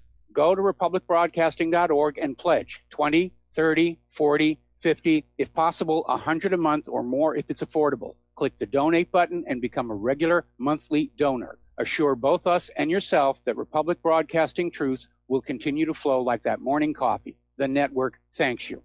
On the 5th day of global warming, Al Gore gave to me 5 dropping polar $4 gas, 3 fell automakers, 2 melting ice caps, and the fear-mongering documentary. And aloha, America. Welcome back to our show here. And a reminder, if you would like to support Republic Broadcasting, and folks, it is Christmas. And RBN has their little stocking out there hanging on the fireplace. I don't know that they have a fireplace. It just sounds romantic here. And they would really welcome and be grateful for any little gifts that you would care to send along. And the postal address to send a donation is Republic Broadcasting Network, 2251 Double Creek Drive, number 302, Round Rock, Texas, 78664. The phone number where you can call in a credit card or debit card donation or pledge to be a recurring subscriber is 800-724-2719, extension 1. And don't forget that front site promotion ends 2 weeks from today. So the network thanks you and I thank you. Let's face it, we've all been good little girls and boys here, you know, and we deserve a little something for Christmas. I know there are people out there who think we should have coal in our socks, but I don't know, given the high cost of energy these days, that might not be entirely bad. One year for Christmas, Claire gave me a piece of coal in my sock, but it was coal that was recovered from the wreck of the Titanic, so I didn't feel too bad about that. It's part of the world-famous What Really Happened debris collection. All right, so we're talking about what's going on with Judge Sullivan. He appears to think that something is not really right with the case against General Flynn. And he's demanding all kinds of documents, and he's refusing to go forward with the sentencing. And a particular issue is the fact that the FBI's FD 302 form was submitted, was actually written 7 months after the interview itself. Now, an FD 302 is supposed to be written right there. It's a description of the testimony of the person. But of course, they weren't writing an FD 302 in the presence of Michael Flynn because he did not know that he was actually in a formal interview. And the editorial of the board of the Wall Street Journal is out there saying that basically Flynn was tricked by a disgraced former FBI head James Comey into making statements before FBI agents without his attorney present that eventually resulted in his prosecution as a criminal. And these Wall Street Journal editors are saying this is clearly entrapment, and they're absolutely right. Comey and two fellow FBI cronies clearly targeted Flynn for questioning, pretending as though they just wanted to have a friendly chat. They then proceeded to bait information out of him without explaining what it was they were actually doing or revealing that Flynn's statements could be used against him. So there is a key point. He was not Mirandized. And that means any evidence coming from that FD 302 should have been thrown out of court. And I hope Sullivan realizes that and agrees. Now, more skullduggery is starting to surface here. This is over in big league politics here. Newly released emails are showing the Obama administration started to create the Russia scandal within 24 hours of Donald Trump taking the oath of office in January 2017. And these emails reveal the Obama administration was just absolutely desperate. And they were trying to involve Democratic Senators Warner and Cardin and Republican Senator Corker in this plot. Apparently, they called it Operation Crossfire Hurricane. And it surfaced during the 2016 presidential election, continued well into Trump's presidency, which led to Michael Flynn getting snared in a Peter Strzok, Sally Yates ambush play in the early days of the Trump White House. And apparently, all of these people, including James Clapper, actually thought they could stop Trump from being sworn in as president. Now, Christopher Steele has now come on out and said that, yes, he was hired by Hillary Clinton to frame Donald Trump. He's in court in Britain and just came on out. I worked for Hillary to frame Donald Trump and was apparently part of a plan to try and challenge the 2016 election results.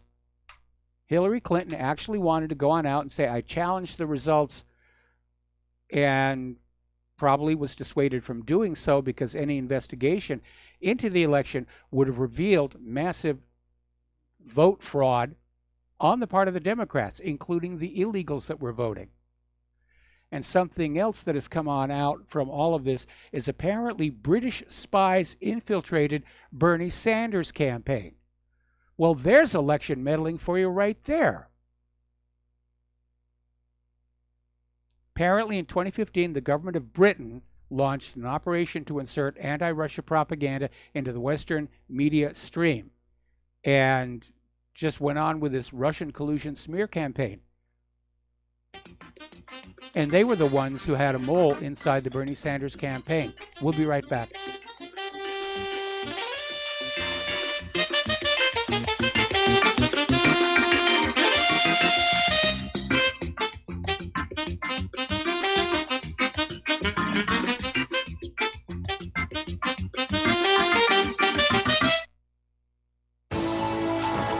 You are tuned in to the Republic Broadcasting Network.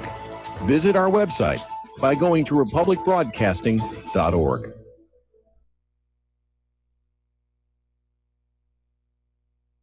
Ladies and gentlemen, J.R. Moore here. As most of you know, my regular listeners, I offer energy cleaners for sale at my website. If you don't have a clue what I'm talking about, go to my website, thelibertyman.com. Educate yourself about these marvelous healing devices. We focus on pain mitigation and getting a great night's sleep. Arthritis pain, joint pain, back pain, doesn't matter. Keep in mind, I offer from me to you personally a 30-day money-back guarantee. That's what I do. Energy Cleaner is $285, shipping included to American zip codes. You can educate yourself all about the Energy Cleaner right there at my website, the patent application, the wonderful testimonials. Be sure and check out the factory-made fitted mattress pads to go with the Energy Cleaner. Now, I offer from me to you personally a 30-day money-back guarantee. That's what I do.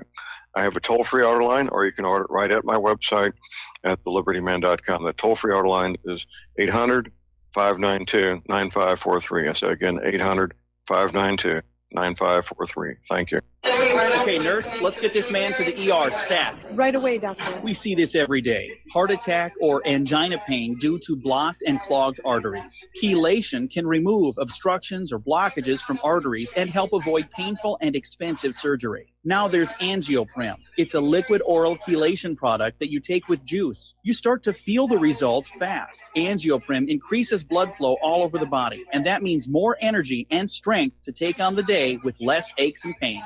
60 years of research has gone into chelation, and Angioprim is the result. A safe and easy way to unblock your veins and arteries from buildup that slow circulation. Paging Dr. Jones. Please report to the emergency room right away. Log on now for a special radio offer from Angioprim. That's angioprim.com/radio. ANGIOPRIM. Angioprim.com/radio or call 877-882-7221. That's 877-882-7221. Without the right accessories, any guy can be off the mark. Whether you've invested thousands in your arsenal or you own a single trusted firearm, a visit to AROutfitting.com is in order. It's one of the finest online selections of tactical optics and AR parts and add-ons, like EOTech, quick target acquisition with no peripheral loss. Browse the full range of Nikon scopes and binoculars. AROutfitting.com can illuminate your world with Streamlight gun-mounted lights from keychain to large handhelds up to 1,100 lumens.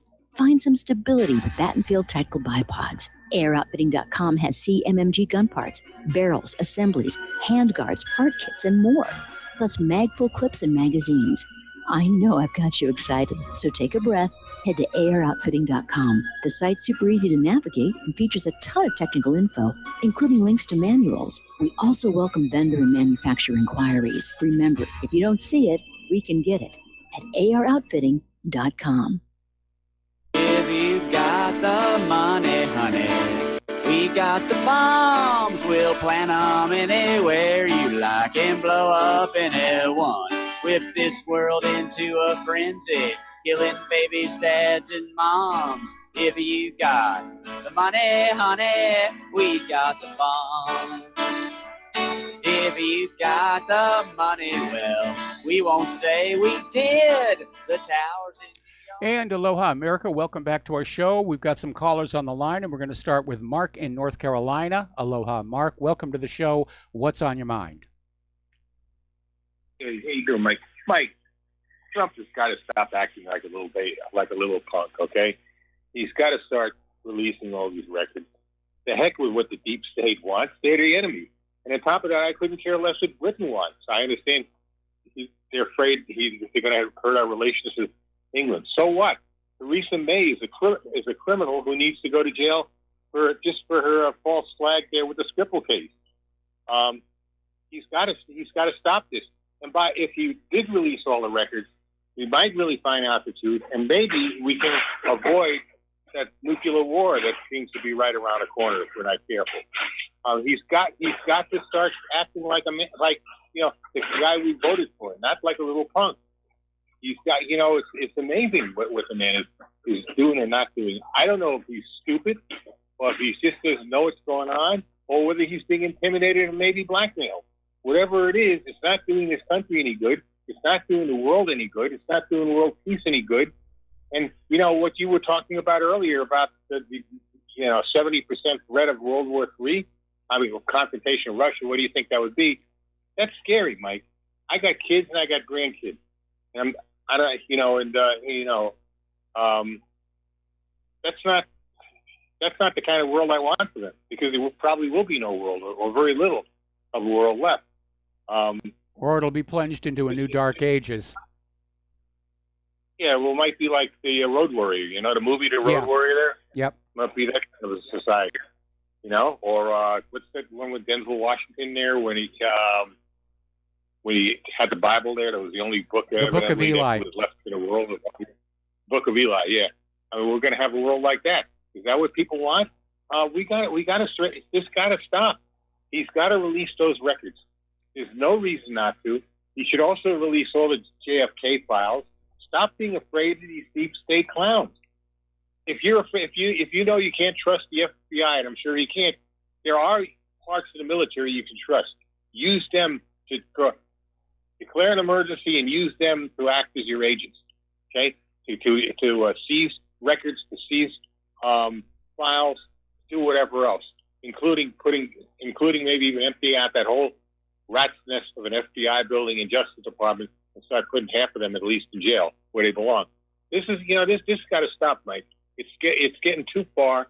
He owes it to the people who not only people who voted, but he owes it to this country.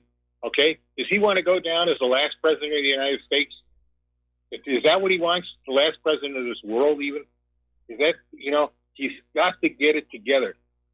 Release those records. That's the first thing he can do. It's the best thing he can do right now.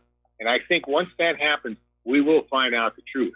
It may bring down the U.S. government as we know it.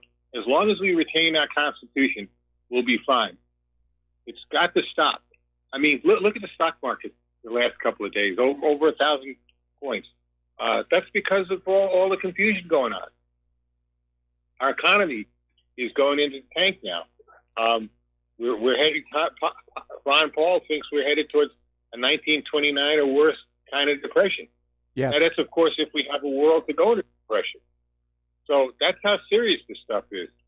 And the man just keeps on tweeting his story. I tweet back to him, by the way. I tell him, fire so-and-so, do such and such, release the records. I don't know if it gets to him or not. I mean, he's got so many tweets coming back at him.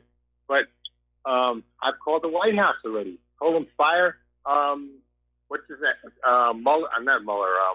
You should fire Mueller, too. You should fire Pompeo and Bolton. Certainly, yeah, especially Bolton. Bolton's dangerous. If they really have given him jurisdiction on Russian foreign policy, he'll get us into a war just because he thinks it's going to be cool. I know. It'll secure his place in history. Yeah, this draft dodger. By the way, you asked one time about whether his military record. He went into the national. I looked it up. He finished school probably sometime the second or third year of college. He put in for the National Guard. There was a long waiting list at the time. You were guaranteed that you would do your 2 months of basic training, 2 months of what we call AIT, Advanced Individual or Advanced Infantry, whatever your MOS, that's military occupational skill would be, and then you go home. And you have your weekends, and that's it. It's not like the Guard today, which is actually used in combat and sent overseas, and there's everything pretty much that the regular military did. That's what he did. That was a way of dodging a draft. As a matter of fact, I remember this guy Pete Hamill. I don't know if you ever heard of him. He's a writer, a pretty good writer. I think he's still alive too. He called the National Guard one time. They were talking about bringing the National Guard in for a police strike in New York City, and he says, "No, we don't need draft dodgers with guns." That was after what happened in Kent State. But this is what Trump did, and yet now this man, this wicked, evil man, threatens the whole planet with his craziness.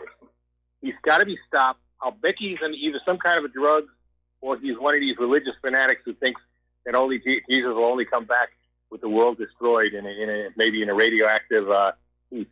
I don't know, and then Jesus will come back to Jerusalem. I just don't think know if he he's believes weak. that. I think Pompeo. I think he's just weak. Trump has totally proven whacked himself.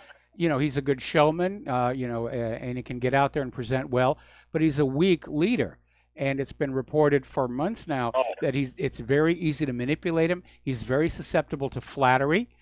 We have seen him change his mind on certain policies back and forth, which means he's basically being used as a rope in a game of tug of war between the various factions inside the administration who have different agendas they're trying to thrash on out. And they're trying to use the president to get their agendas accomplished. And Trump's right in the middle. Yeah, and you can even see with Lindsey Graham. You think Lindsey Graham has no use for Trump, but he's manipulating him by flattering, like you said, by flattering him and making believe he's on his side. These neocons want nothing else but either war or war footing. A lot of them are neo-Ziocons. In other words, they're also very much Zionists. Doesn't mean they're all Jewish. A lot of them are Christian Zionists. But whatever the case is, they put Israel's well-being ahead of the United States. So, so you got both. You got the neocon who wants, basically an imperialist and a globalist, and then you got the neo-Ziocon, which put Israel's interests first, and they both work together. I'm glad, by the way, that the Weekly Standard, that by that neocon warmongering draft dodger, what's his name, Bill Kristol. Yeah. I'm glad that went out of business. Good riddance to bad rubbish. And that's all I got to say, Mike. I'll wait for you. I'll see what you have to say offline. Okay. Okay. Well, I basically already said it. The problem that we're dealing with here is that, Trump has proven himself to be a very weak leader. He's easily led around. We're going to see it yet again in this battle with Chuck Schumer over the wall. He's unfortunately very weak, and everybody's taking advantage of that. And so we're moving closer and closer to outright war, or at least a new Cold War, which will be used to further impoverish the American people and enrich the defense contractors, who in turn will enrich members of Congress. So anyway, that just reminds me what we should, I'm not a socialist. However, I do believe we should have some kind of nationalized health care. I don't know how it'd be run, but I think it could. If we cut that military budget, that police the world budget in half, and I think we could cut it even more than that, we would have enough money to have the most outstanding health care plan in the world. Okay? Everybody would be covered. But we don't want to do that. We want to keep, pouring down that Pentagon rat hole. And that's one of the reasons. And so people got to understand that too. All right. That's pretty much it, Mike. All right. Well, thanks an awful lot. We're going to let you go, and we're going to switch over to Layla in Ontario. Aloha, Layla. Welcome back to the show. What's on your mind?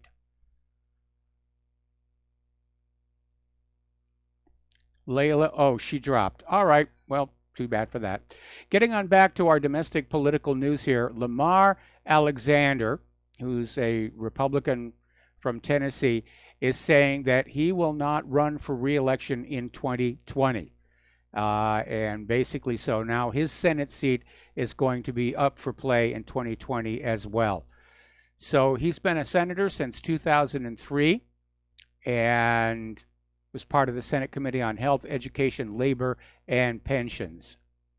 He's going to serve the final 2 years of his term with as much dedication as before.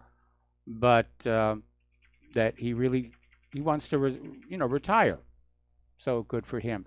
Now, this PC stuff is getting a little silly, and it's actually starting to catch some people off guard.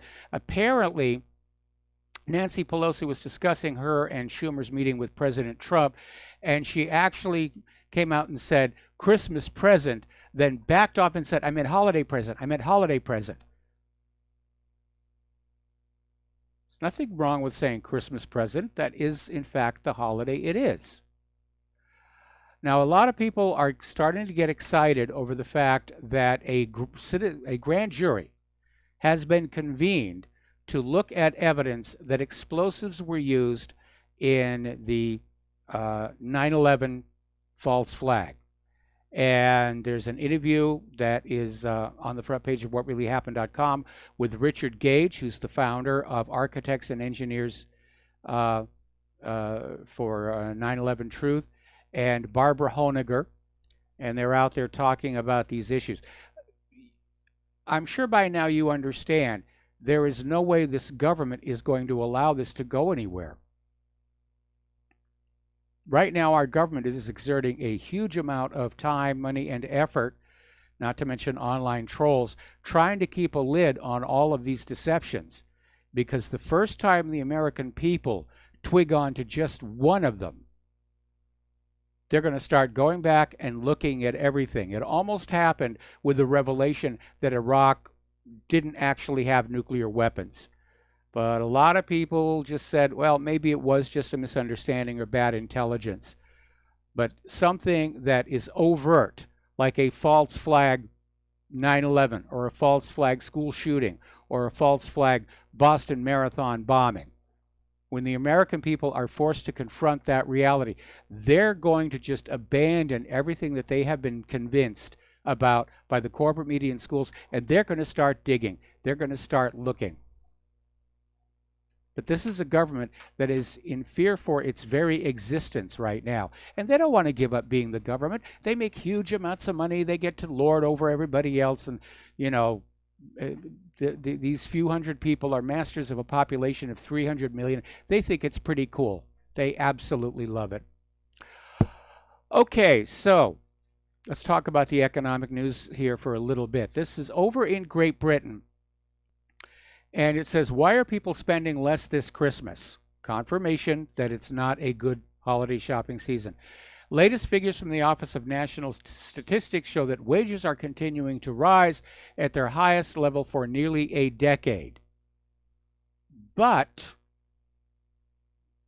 BBC went on out and spoke to young adults who said no, they're living on less income in 2018, and they don't have money for Christmas this year.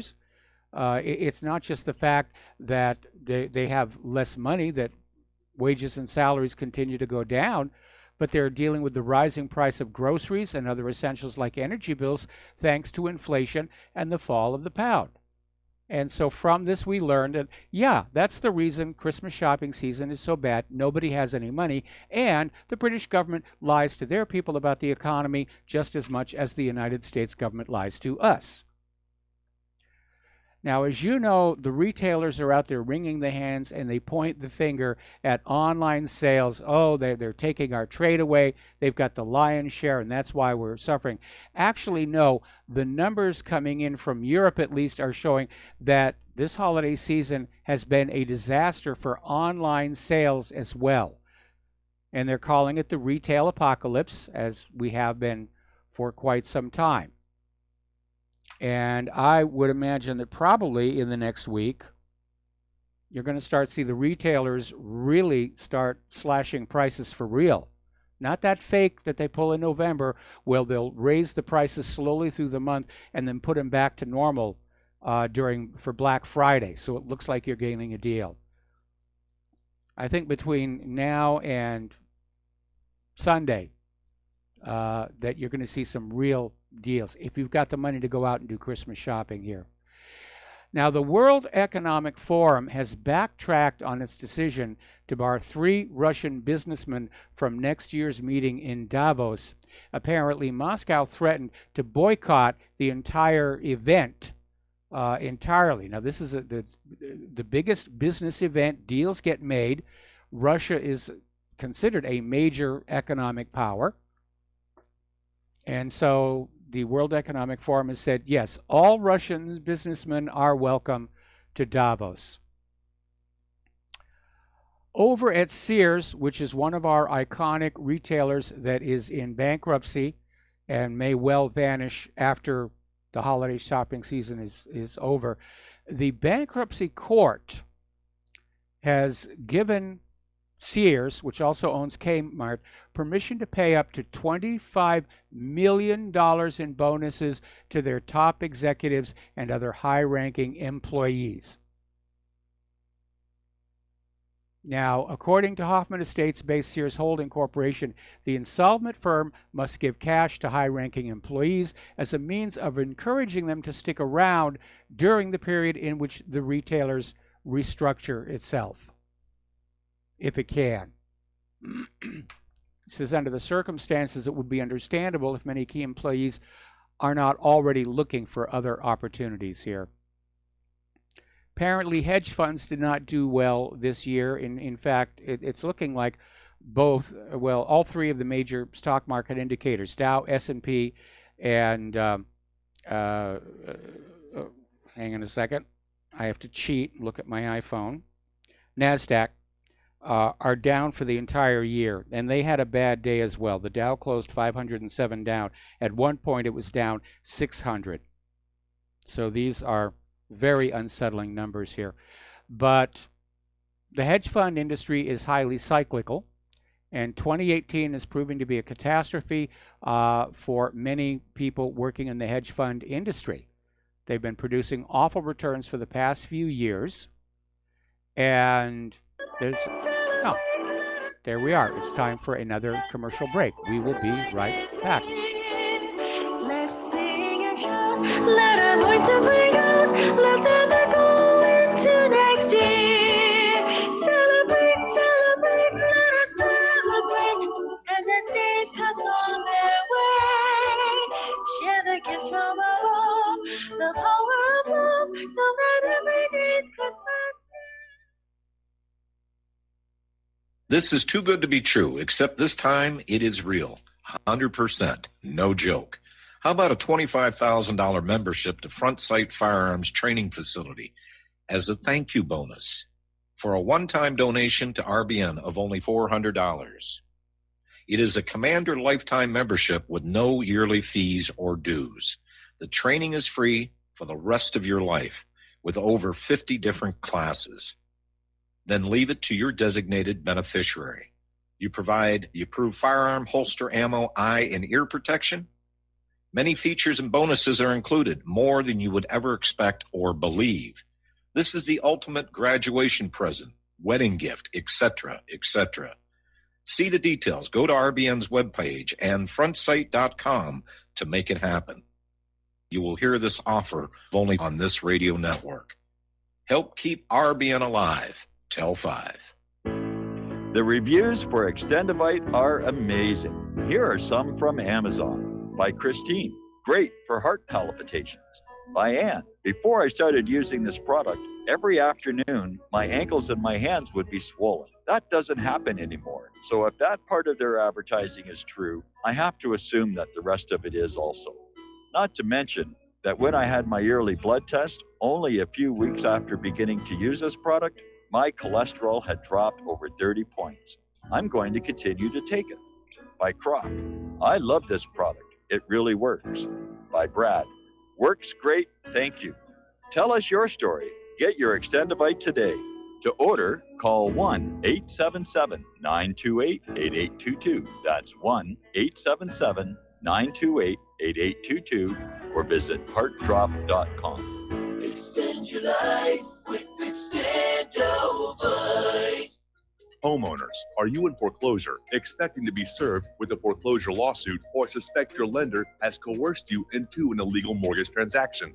A huge number of mortgages made in the last 10 years have legal issues and are possibly defective. State laws and the U.S. Supreme Court have upheld that defective mortgage documents are grounds for foreclosure defense and for counterclaims in favor of the homeowner. If your mortgage has been sold or assigned since closing the loan, it may be defective and you may be paying the wrong party, and the lender may not have standing or the right to foreclose or collect payments under the law. If you would like to know if your mortgage is legal or not, or know if you are paying the right party, we can help. Our initial consultations are free of charge. We are not attorneys. We are legal researchers and work closely with experienced lawyers who know how to help you find the evidence to help you keep your home. Call toll free 1-855-2-KEEP-IT. That's 1-855-2-KEEP-IT today.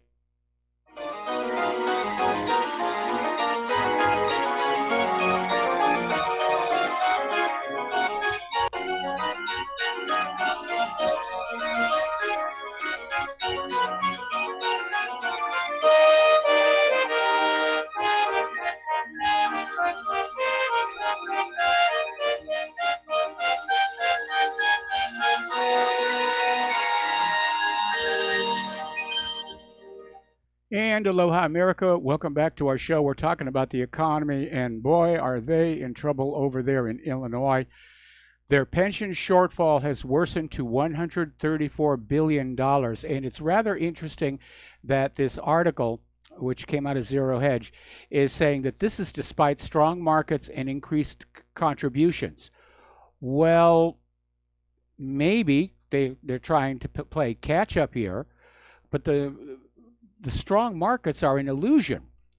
And the issue for the pension fund that is holding those stocks, the stock price may be very high, but we don't know what dividends are actually being paid. And we're seeing all these reports about lowered earnings expectations. And the lower the earnings, the lower the dividends being paid.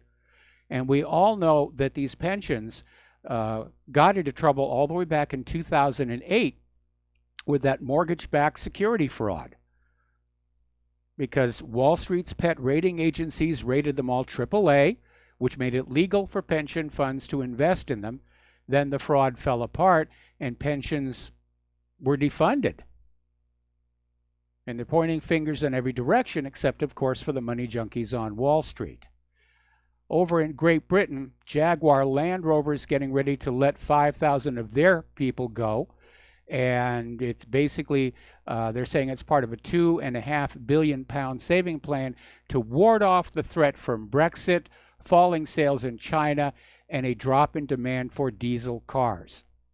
Now, Jaguar Land Rover currently employs 40,000 people in Great Britain. It's already cut 1,000 temporary contract workers at its plant in Solihull, which builds the Range Rovers and the Land Rover Discovery SUV.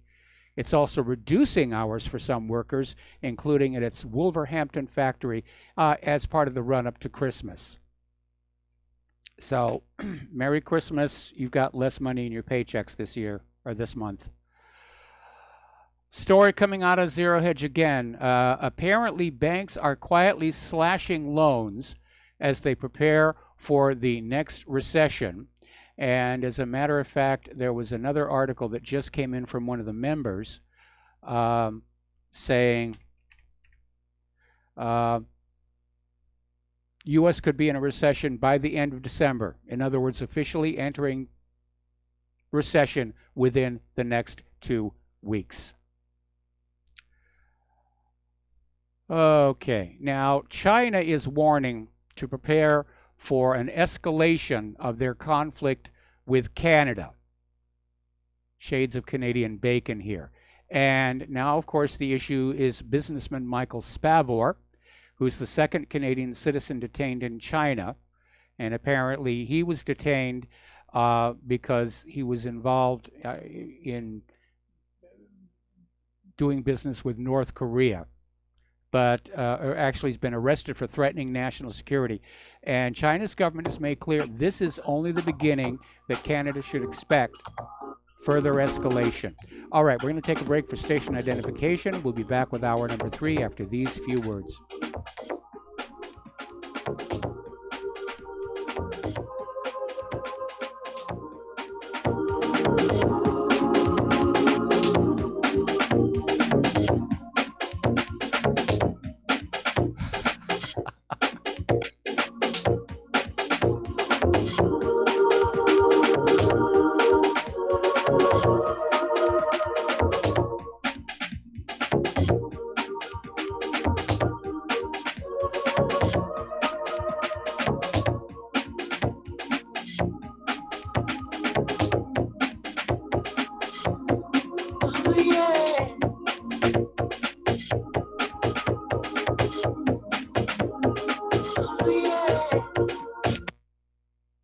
Homeowners, if your lender has gone out of business or sold your transaction to another lender or servicer, you may be the victim of a wrongful foreclosure, resulting in the loss of your home. If you've already lost your home, are in foreclosure, or even in good standing, you can challenge the mortgage transaction's illegal issue, and your property can be restored to you, and your foreclosure can be stopped or reversed, and the mortgage transaction declared unenforceable. State laws, U.S. title codes, the Uniform Commercial Codes, and U.S. Supreme Court rulings have upheld that defective mortgage documentations can reverse or stop foreclosures and enforce property title claims in favor of the homeowner. We are having successes in stopping the process of foreclosure, the enforcement of the foreclosure judgments, the sale of property, and evictions after the sale. We are not attorneys, and we don't give legal advice. We are a professional team of legal researchers, providing forensic mortgage audits and expert witnesses. We have the knowledge to produce the evidence and enforce laws regarding your legal issues. We've been in business for 12 years without a complaint. Consultations are free, and we provide a free title search to confirm if your mortgage has legal defects. Please call 855-253-3748. 855, the number 2, keep it today. You're listening to the Republic Broadcasting Network, because you can handle the truth.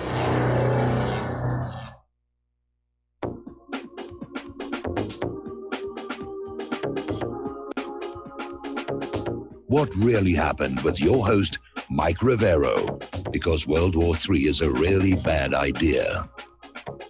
Here is your host, Michael Rivero. And aloha, America. Welcome back to our show, hour number 3. The phone lines are open, 800-313-9443, and we're going to take a phone call from Milton in Pennsylvania. Aloha, Milton. Welcome to the show. What's on your mind? Yes, hello, Michael. I hear people call in and we're all talking about Trump and all, but, like, as citizens, we're not screaming or hollering, or we should be out there with yellow shirts and make so much noise that he would have to pay attention to, check Hillary, and all this, direct him by protest. Yeah, it would be good to see. Unfortunately, I think going back to the Iraq War, the American people have been taught repeatedly protesting does not do any good. We saw the lesson reinforced with Occupy Wall Street. That got really ugly and violent. And in the end, the government stood firm and say, no, we're not going to change anything. You will do what we tell you. You will give us what we ask for. You will send your children off to die in our wars, and that is just your place in the universe. Yeah, but if we come to, God forbid we get to Third World War situation, I would turn on my government. Because my enemy, I have no enemy. It's government that creates my enemies. It's like, bomb Washington, D.C., problem over, because I have no issues. You have no issues, I believe. What do you say? Well, I'm against bombing Washington, D.C. because a lot of really cool museums there I'd like to see. And I would like to see a massive national protest. Now, this close to Christmas and in the cold weather of winter, the yellow vests are out there. But I think when we get into the spring thaw, that we might see it really, really take off. Yeah, if I was younger, I would get something going. But I'm 68 years old now, and it's just not time for that. But I don't know. I'm just holding on and hope, like you always say, it doesn't end up blood in the streets.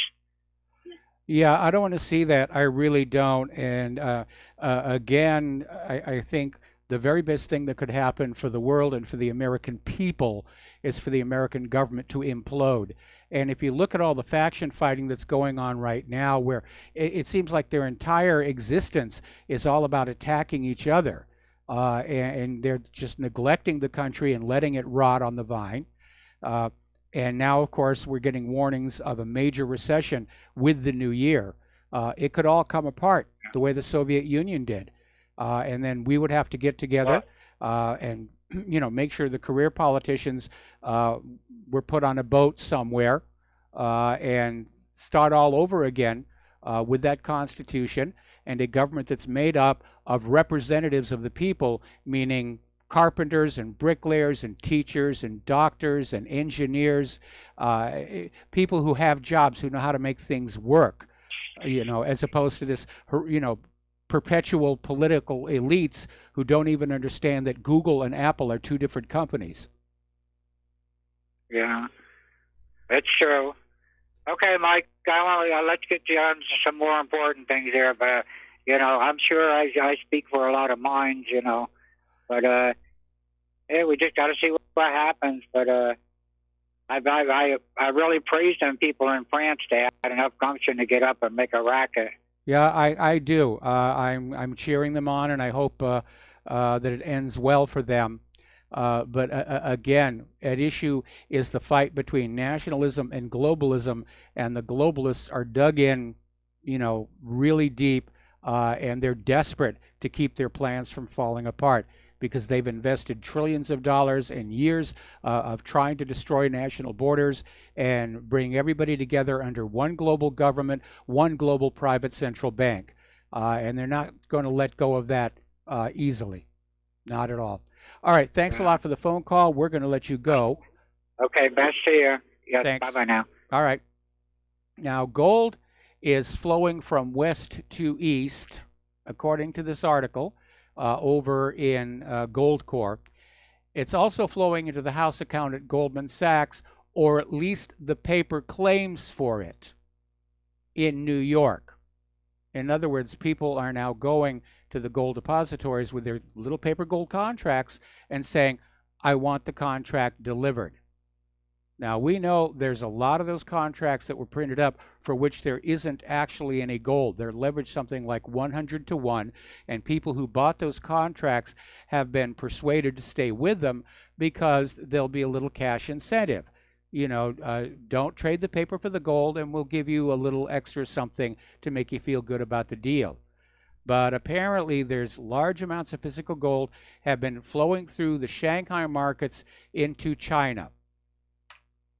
At some point, that's going to break loose. When the holders of those gold futures contracts realize that these gold bullion centers like J.P. Morgan and the New York Fed don't actually have the gold to deliver on those contracts, you're going to see a real panic in the streets here. Going to be a lot of angry people.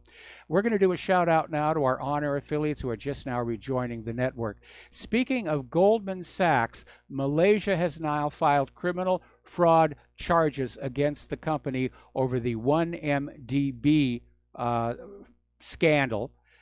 This was a Malaysian sovereign wealth fund formed under former Prime Minister Najib Razak that U.S. authorities believe was looted for upwards of $4 billion with a B by corrupt bankers and officials.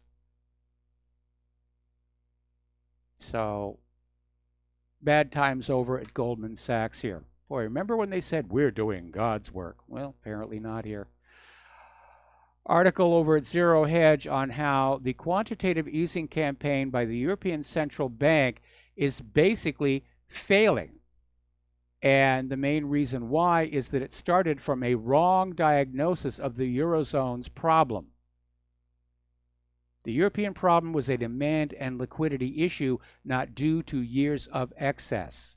Now, the day the ECB launched its quantitative easing program, excess liquidity stood at 125 billion euro. Since then, it has ballooned to 1.8 trillion with a T euro.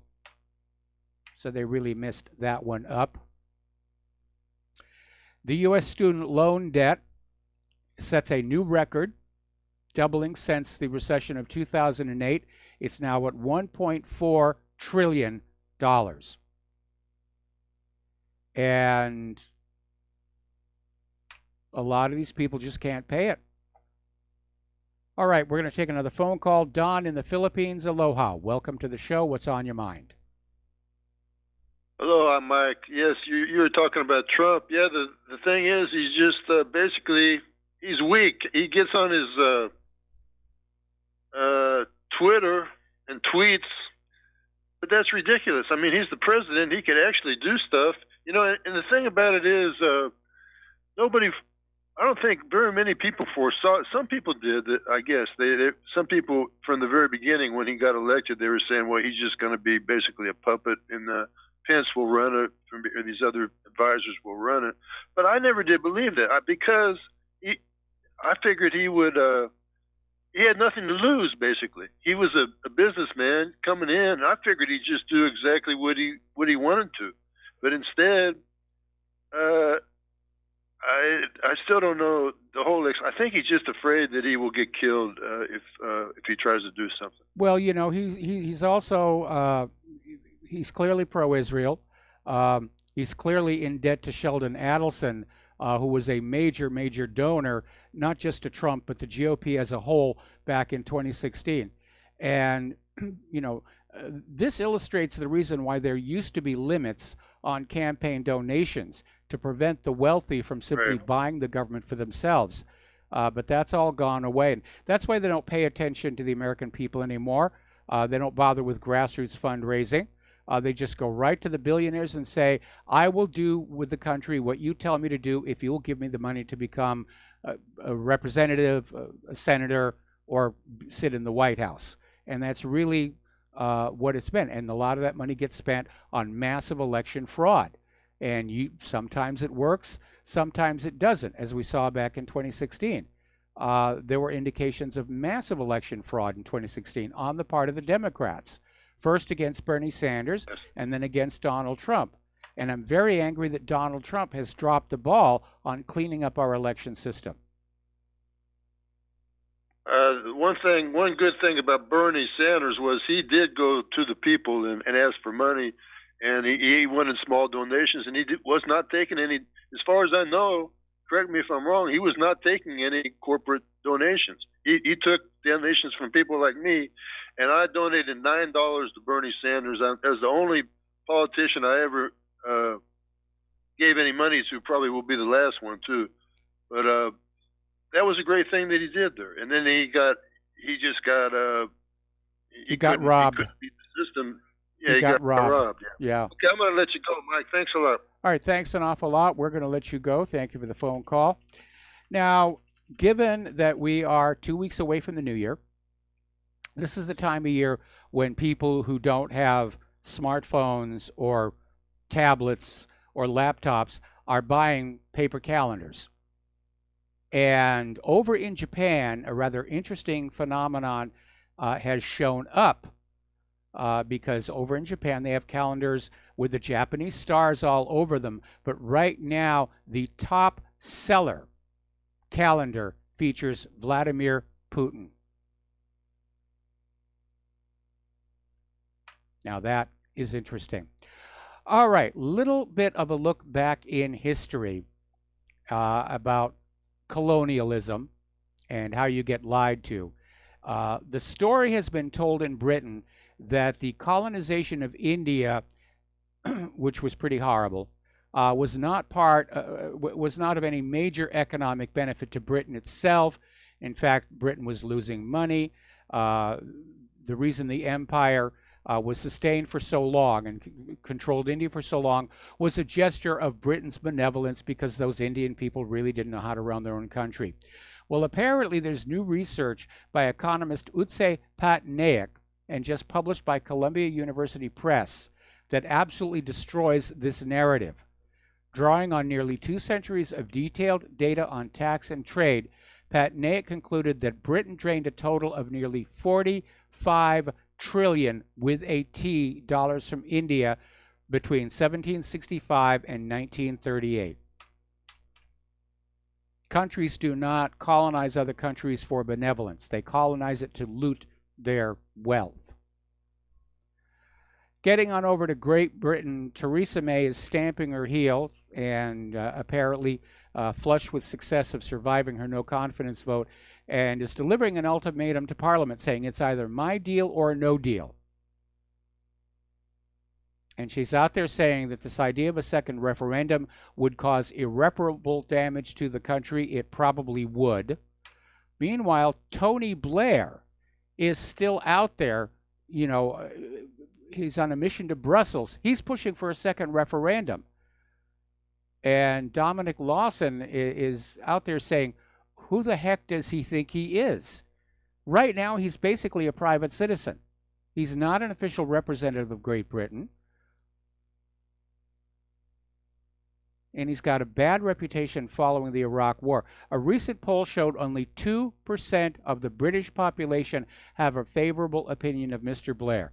But he's a globalist, and he is out there desperate to hold the European Union together because that is one of the stepping stones to the globalist plans. If the EU falls apart, it's going to set the globalists back by 50 years.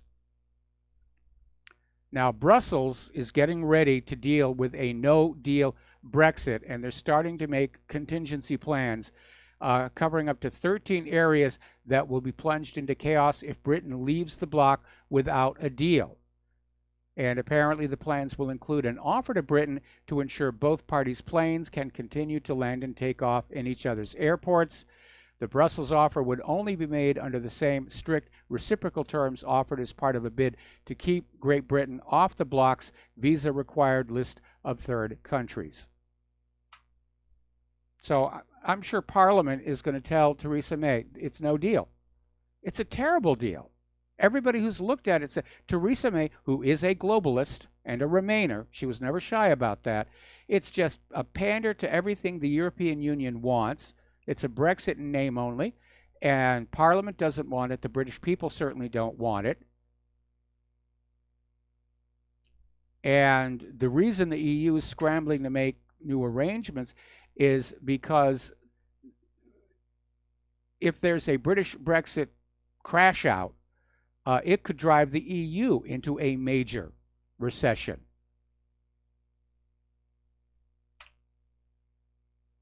Now, over at the BBC, the network that reported the collapse of World Trade Center Building 7 26 minutes before it actually happened, they're reinventing Agatha Christie's Hercule Poirot story. Murder on the as an anti-Brexit parable. And basically, they're going to try and draw parallels between the rise of fascism in 1930s Britain and the state of the nation today. So the BBC is out there propagandizing in favor of Remain. Over in Sweden, one of their politicians, Kent Ekeroth, came on out with a speech, basically laid it out. Sweden was a paradise, then you came. And that is what a lot of people all across Europe are feeling, that they had, through generation after generation after generation, built up their nations, that they had created the cultures they wanted around the values they treasure, and then the borders got opened, the refugees poured on in, and they're basically trashing the place here and making demands. They want Sharia law. Over in Norway, the police in Oslo are saying they have no control over parts of the city, and the migrants are raping and strangling women. And there's an apocalyptic level of violence and lawlessness. People are selling drugs open in the subway stations. Violence has reached an epidemic. And the police have largely given up on the implementation of the law. This is no longer Norway or Europe, except for the standard of living, which is heading down.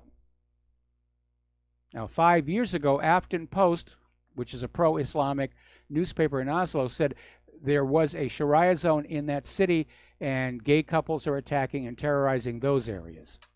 So it's just crazy out there.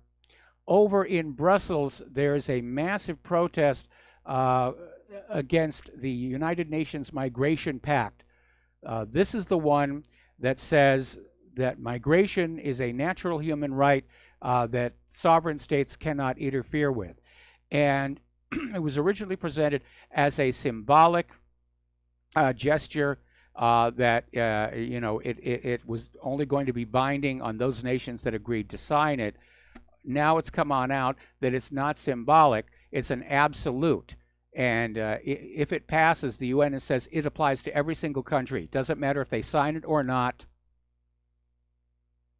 There's, it will be binding. The borders will be open, and the refugees will continue to flood on in to Europe and wreck that place, into the United States and wreck that place.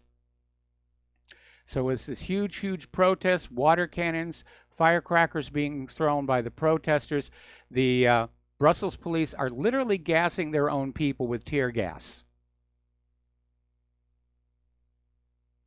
over this situation. Over in Germany, an AfD member, Alternative for Germany, is calling the German government's public safety tips following the Strasbourg Christmas shooting utterly ridiculous, and underscores the fact that the authorities are totally incapable of ensuring safety for the German people as long as the borders remain open and dangerous people are allowed to come on in. But apparently, German Interior Minister Horst Seehofer recommended that visitors of Christmas markets in Germany wear body armor to protect themselves in case of another shooting attack. And he noted that the concrete security barriers being put up against the markets are useless against terrorists with firearms. Got to take a break for commercials, and we'll be right back.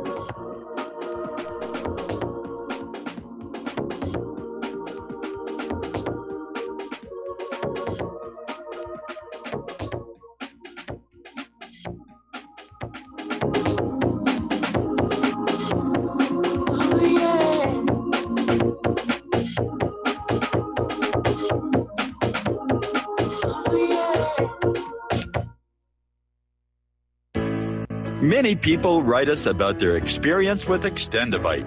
Allow me to read you one from Amazon.com. I just wanted you to know I saw my doctor and I laughed because he said, "I don't know what you're doing, but keep doing it." I have been taking Extendivite. I had borderline high blood pressure, heart flutter, high cholesterol.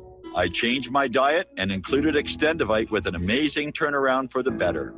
A few months later, I had a doctor's appointment and took a stress test. I passed. No heart flutter, blood pressure was perfect. My doctor even took me off my medicine. I thank you truly from the bottom of my heart. This stuff works, and I'm so grateful for Extendivite. Thank you, Justin G. Tell us your story. Get Extendivite today. Call 1-877-928-8822 or visit heartdrop.com. Extend your life with Extendivite. Attention RBN listeners.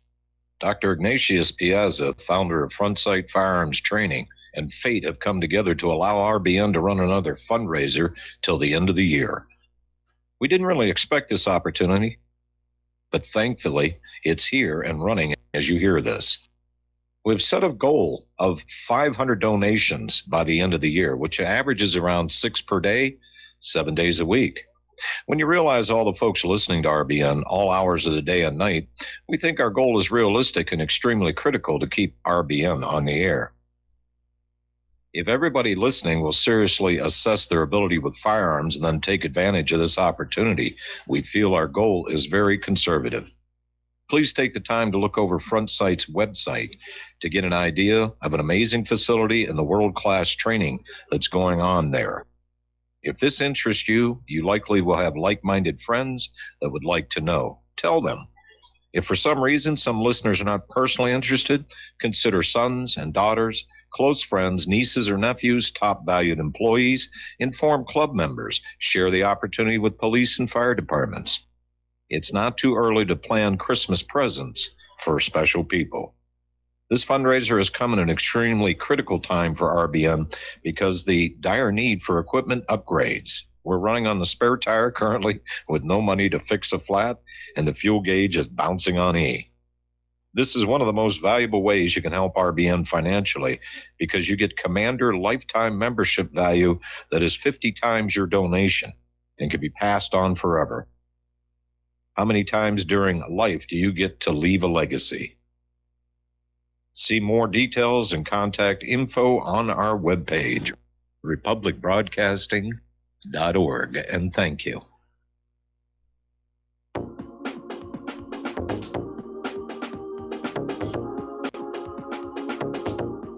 What really happened with your host, Mike Rivero. You're listening to the Republic Broadcasting Network. Here is your host, Michael Rivero. And aloha, America. Welcome back to our show here.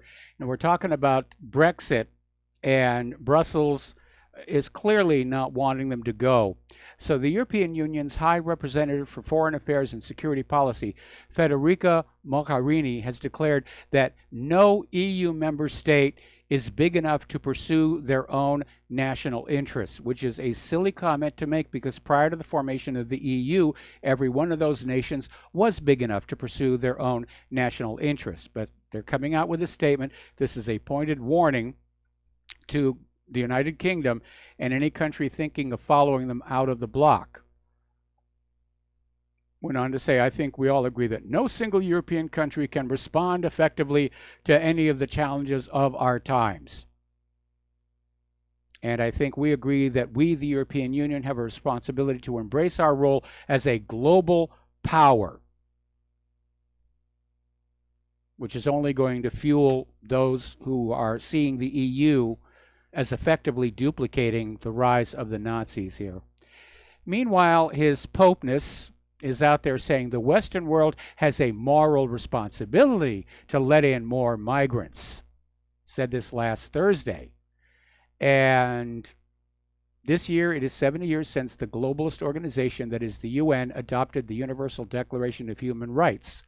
So the Pope is out there saying, open their doors to even more migrants because I guess the church needs more Catholics from the third world to start tossing their cash into Western collection plates so that they can make bail.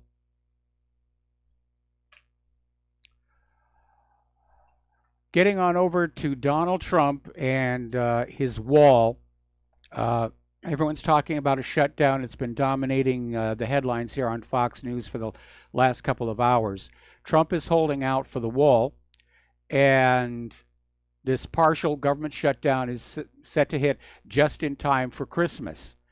And apparently, Trump has put his foot down and demanded $5 billion in funding for a border wall, as opposed to the $1.3 billion that would otherwise be appropriated. Now, this is all about a turf battle because earlier this year, Congress was ready to go along with an even larger allocation for the border wall, more than $5 billion.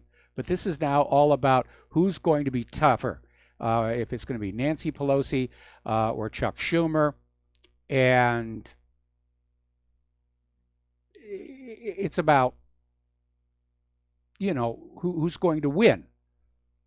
And Chuck Schumer dug in his heels and said there will be no additional appropriations to pay for the border wall. It is done. And of course, we know the Democrats want a continuing flood of illegal immigrants into this country because they get them to vote for the Democrats. Because the Democrats are running on, come on into the country, vote for us, we'll take stuff away from the legal citizens and give it to you. So it's basically Trump versus Schumer, and somebody is going to leave this steel cage death match pretty badly beat up. Now we're getting word that Trump is considering delaying the border wall fight until January. He doesn't want to disrupt Christmas and New Year's with it. But again, it's another sign of his weakness.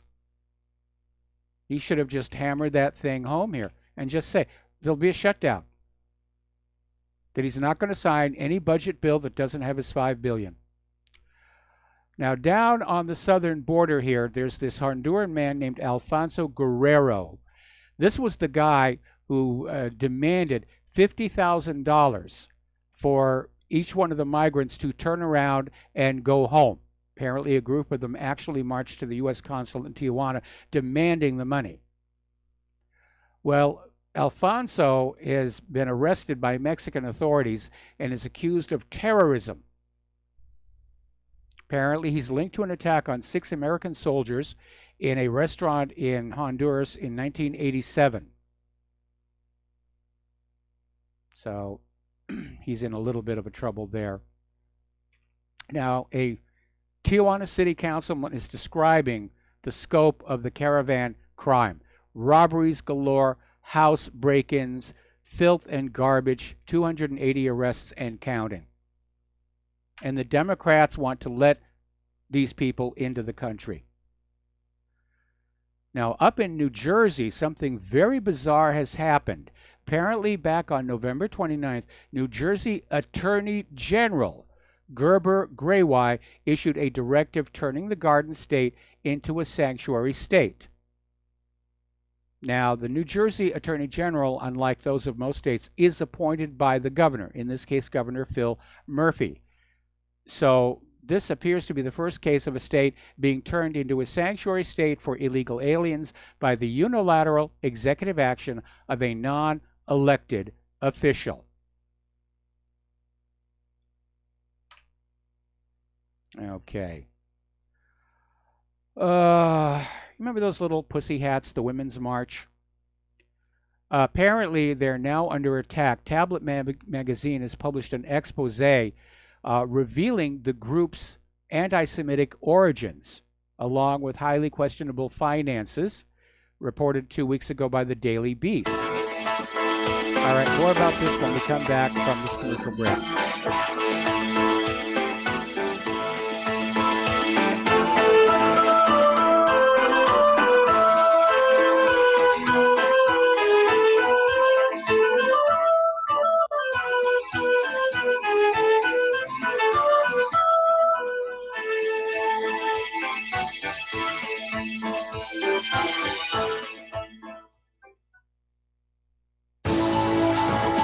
You are tuned in to the Republic Broadcasting Network.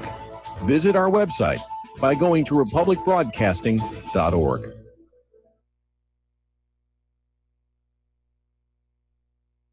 Do you worry a lot? If you're forgetful, nervous, moody, or overwhelmed, chances are you're not protecting yourself from the ravaging effects of stress and anxiety. No matter the cause, ongoing stress and elevated levels of the stress hormone cortisol can rob your memory, your health, your quality of life, and your future. Now you can combat the effects of stress and anxiety while improving your memory and recall at the same time with the dietary supplement Calm and Clever. Studies show that the ingredients in Calm and Clever reduce cortisol by as much as 30% in as little as 1 to 2 weeks and increase your ability to recall facts, names, and numbers in 4 to 12 weeks. Calm and Clever was created by scientist Kurt Hendricks, a principal investigator in 2 NIH-funded studies on Alzheimer's disease. Try Calm and Clever for 2 months. You'll feel the difference. Call 1-800-758-8746 or go to calmandclever.com.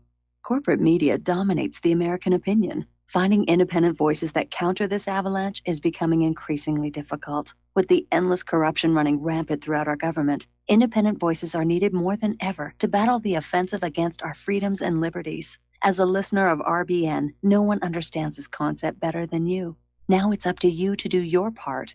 The time has come for you to take action and begin broadcasting the truth to hundreds or thousands of people every month. Sound impossible? Quite the contrary. With pointed slogans from LibertyStickers.com, you can reach countless sleeping Americans unaware that they live in a real-life wonderland. LibertyStickers.com has a huge inventory of political bumper stickers and messages that reflect the truth about our government, our politicians, and the future of America. With so many in stock, there's one perfect for you. Visit us today at LibertyStickers.com. Again, that's LibertyStickers.com.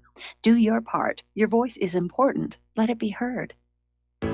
Many people write us about their experience with Extendivite. Allow me to read you some from Amazon.com. It really does work like the review says it does.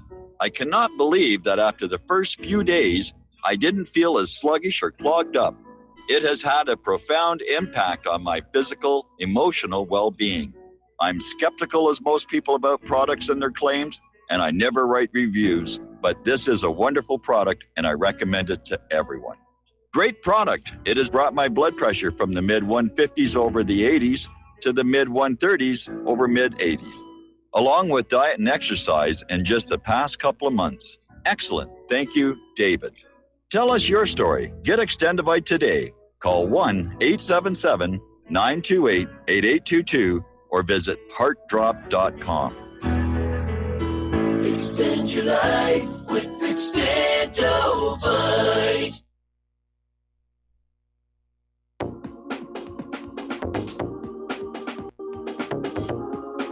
What really happened with your host, Mike Rivero. Join Mike on the air. Call toll-free 800-313-9443. 800-313-9443.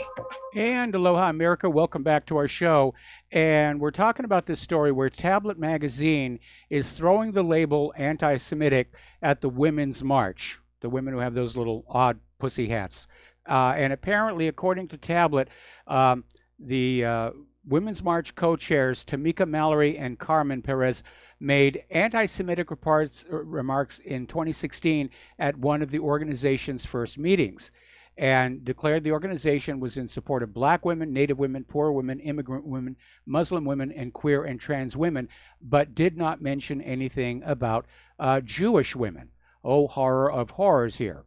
And apparently Perez and Mallory asserted that Jewish people bore a special collective responsibility as exploiters of Black and brown people. And the whites, they exploit everybody without regard to race, creed, color, or religion.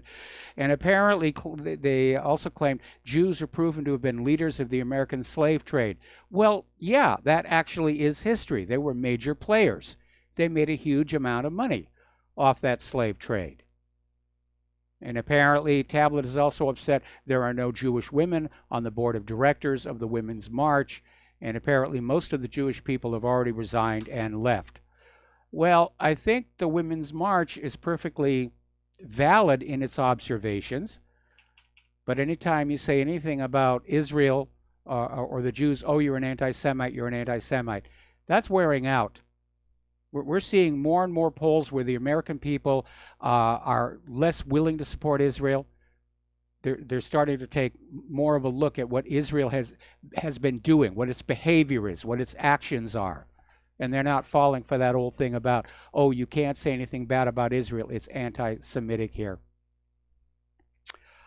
Now, this one is going to upset a lot of the politically correct people, but apparently in this article, this is from the Daily Mail, and there was this guy who went through a sex change operation 23 years ago, and he says, I believe I'm proof no man can truly become a woman. And he wants to warn others that surgery isn't always the answer. But he's saying, basically, today it's trendy to be trans, especially among the young. I want to warn them that a man can never become a real woman or vice versa. They're being oversold an impossible dream. They are being tricked. And yes, they are. This transgender movement is being sold. It's being sold to young people. Apparently, advertising watchdogs are getting ready to ban harmful gender stereotypes from TV commercials. They're going to ban commercials featuring housewives.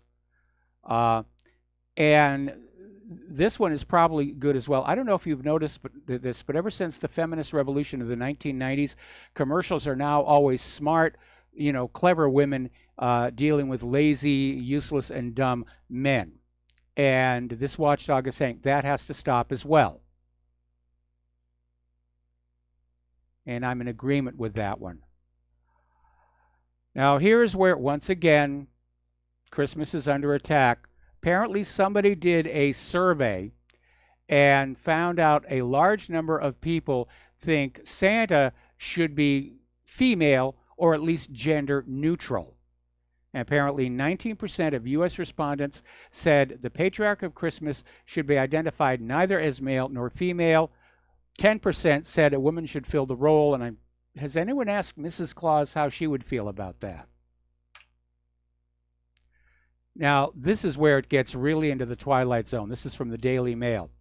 Apparently, sex education lessons in which pupils as young as 8 will be told all genders have periods. It's being condemned as unnecessarily confusing for young people, but they're literally being taught boys can have periods too. And the guidelines were issued to teachers supposedly to help them avoid offending girls who identify as boys. But critics describe the guidelines as inappropriate and another example of political correctness gone stark, raving mad. Now, here's a good one, and I'm glad this is going to go someplace. Down in Texas at an elementary school, the Pflugerville Independent School District, there is this speech pathologist, Bahia Amawi, and she's worked for this school district since 2009 on a contract basis. And every year when it came time to renew the contract, the school district did so. And she would sign all the correct documents and have another year of guaranteed employment. This year, there was an addition. The addition was an oath that Amawi was being asked to sign, promising she will not boycott Israel during the term of this contract and will refrain from any action that is intended to penalize, inflict economic harm on, or limit commercial relations with Israel or with a person or entity doing business in Israel or in Israel-controlled territory. And Amawi refused to sign that, and she was fired. Her contract was canceled. So now she's filed a lawsuit. And she needs to move forward because it has unfortunately now become law in many states where people who work for the government have to sign an oath that they will not boycott Israel, that they will not speak ill of Israel. And this is infuriating with all the things that we have going wrong in this country. To still be obsessed with Israel, Israel, Israel. I'll tell you this, it guarantees I'll never work at UH Manoa ever again because I refuse to sign such an oath. Not because I'm out there campaigning against Israel, but because I still believe in the First Amendment to the Constitution, which says we have the right to freedom of speech, and boycotts are considered a recognized peaceful form of protest. Now, as you know, following Common Core and a variety of other problems, more and more families are choosing to homeschool their kids. But this has now started to create a problem because now the school districts are demanding that homeschoolers conform to the school district's curriculum and don't teach anything else. And parents are being required to obey even if they believe such orders might not be appropriate for their child, like saying that boys can also have periods here. And apparently, school districts, when they find a homeschooler who does not want to go along with the approved curriculum and the approved political correctness, they're sicking child protection services on him.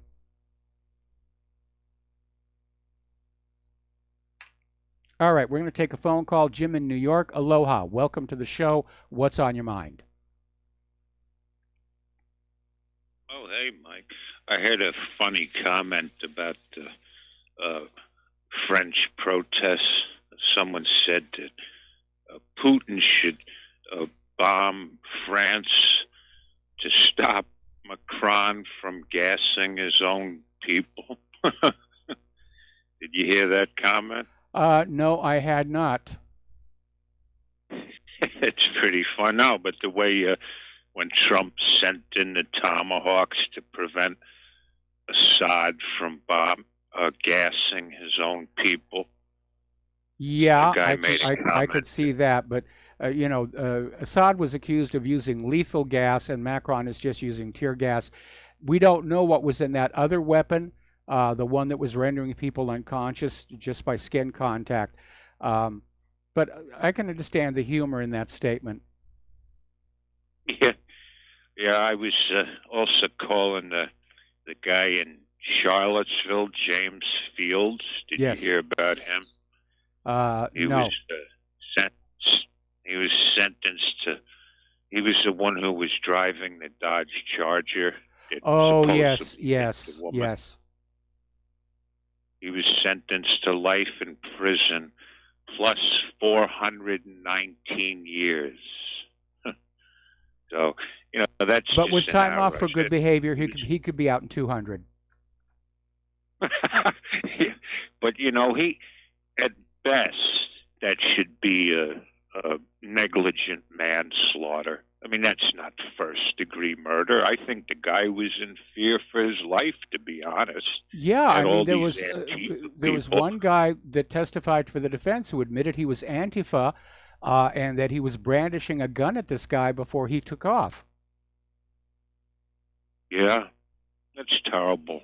A It young is. man, I mean, at best, it should be negligent manslaughter, should have been the charge. But, another thing I was going to comment, I mean, do you think the people surrounding Trump, the neocons, you really think they're that insane to start a war with Russia? You really think they No, would do I that? think what they want is war tension, a new Cold War, so that they can go on looting the American people, to deal with the Russian threat, because it's a great little moneymaker. It worked back in the 50s and 60s.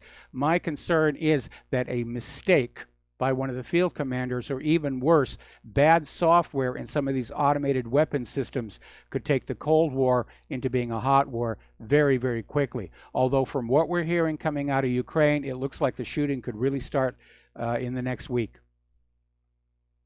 Oh, boy. Yeah, I just can't imagine them being that insane. I mean, I know Bolton and Pompeo and all the neocons surrounding Trump, but even they, usually the U.S., we, bomb weak countries like Iraq and Libya. I just can't imagine we would risk a war with Russia. I just can't imagine it. Well, I think they're all caught up in this groupthink. They're caught up in this myth that America has never lost a war, forgetting that we didn't win in Vietnam, and we didn't actually win in North Korea either. But yeah, I think they're all basically sitting around there, and nobody dares open their mouth and say this might not be a good idea, because then they'd lose their cushy, well-paying jobs. Yeah. Yeah, that's, I just can't imagine it. But who knows? Maybe they do. I still think Syria will be if there is a conflict, it'll start. Seems like we're not backing down. We're keeping our troops there, and it's like we're daring someone to shoot at our troops who don't belong there, who were never invited there. Yep. So, yep. Oh, one more thing. Did you see in Texas, read that story, the elementary school speech teacher was fired? Yes. Because she refused to sign a pro-Israel oath? Yeah, we just reported on that a couple of minutes ago. Oh, I'm sorry. I was trying to call you, I guess. Well, that's all I wanted to say. Thanks, and if I don't see you, have a Merry Christmas. Merry Christmas to you, too. Thanks an awful lot for the call. We're going to let you go. Okay, well, the propaganda people are out there on overtime here, and two examples are this story about how Iranian hackers have targeted Treasury officials, atomic scientists, and apparently somebody's intern somewhere. And they're claiming that there's an Iranian hacking group known by the code name Charming Kitten. And it's been caught by a private security firm trying to break into the email accounts of U.S. nuclear scientists and policymakers, presumably to try and figure out what the U.S. knows about Iran's clandestine enrichment program. Well, there's the BS right there. They're going to go on back to saying that, Iran is still enriching uranium, even though the atomic energy inspectors are saying that Iran is still in full compliance with the P5+1. And again, as anybody who understands computers and cybercrime and networking understands, you can frame somebody very easily for a cybercrime simply by hacking a computer inside their country and then directing an attack from that.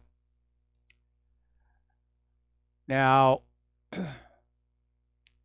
last week we had this situation with the bomb threats were being mailed all over the place. And this article came on out in, Sioux Today, saying that these all originated in Russia. Well, actually, nobody really knows that. Again, it's more Russia bashing here. But what's really interesting is that authorities checked the Bitcoin wallet addresses that were in these bomb messages and found out that even though these messages caused several buildings to be evacuated, nobody paid the ransom.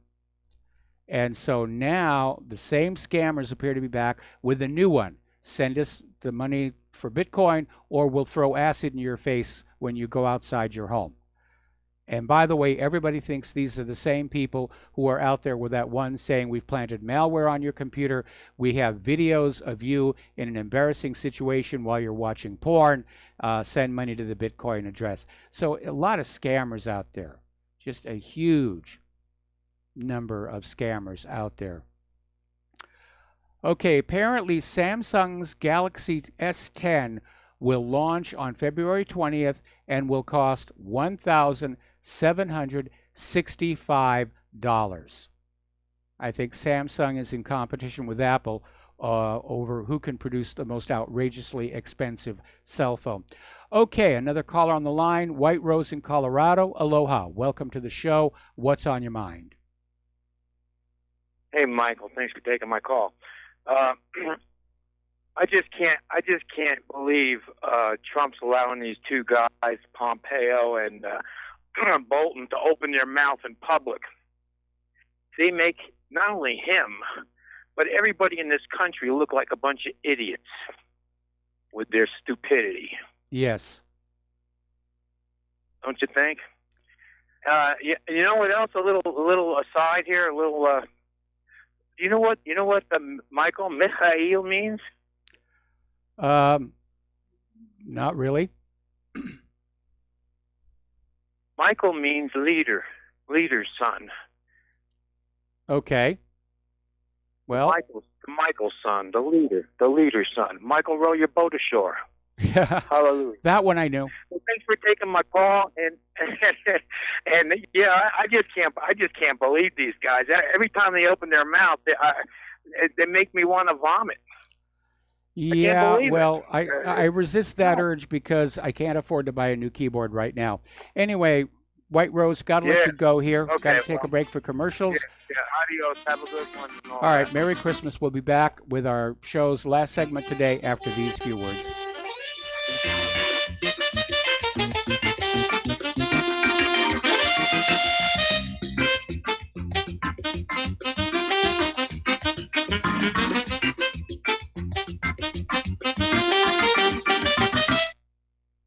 Ladies and gentlemen, J.R. Moore here. As most of you know, my regular listeners, I offer energy cleaners for sale at my website.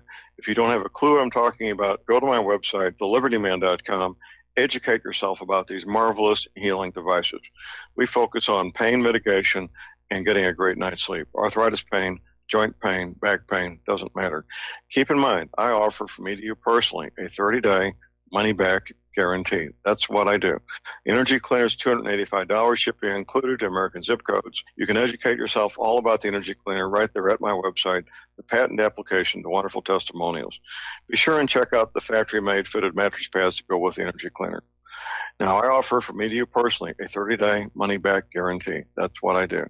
I have a toll-free order line, or you can order it right at my website at thelibertyman.com. That toll-free order line is 800-592-9543. I say again, 800-592-9543. Thank you. Without the right accessories, any guy can be off the mark. Whether you've invested thousands in your arsenal or you own a single trusted firearm, a visit to AROutfitting.com is in order. It's one of the finest online selections of tactical optics and AR parts and add-ons, like EOTech, quick target acquisition with no peripheral loss. Browse the full range of Nikon scopes and binoculars. AROutfitting.com can illuminate your world with Streamlight gun-mounted lights from keychain to large handhelds up to 1,100 lumens. Find some stability with Battenfield tactical bipods. AROutfitting.com has CMMG gun parts, barrels, assemblies, handguards, part kits, and more, plus mag-full clips and magazines.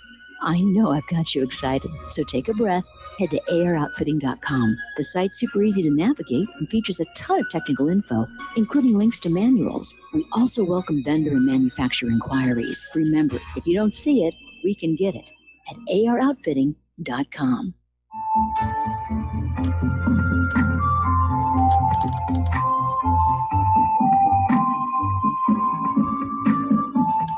Do you know there is an ongoing war right here in America?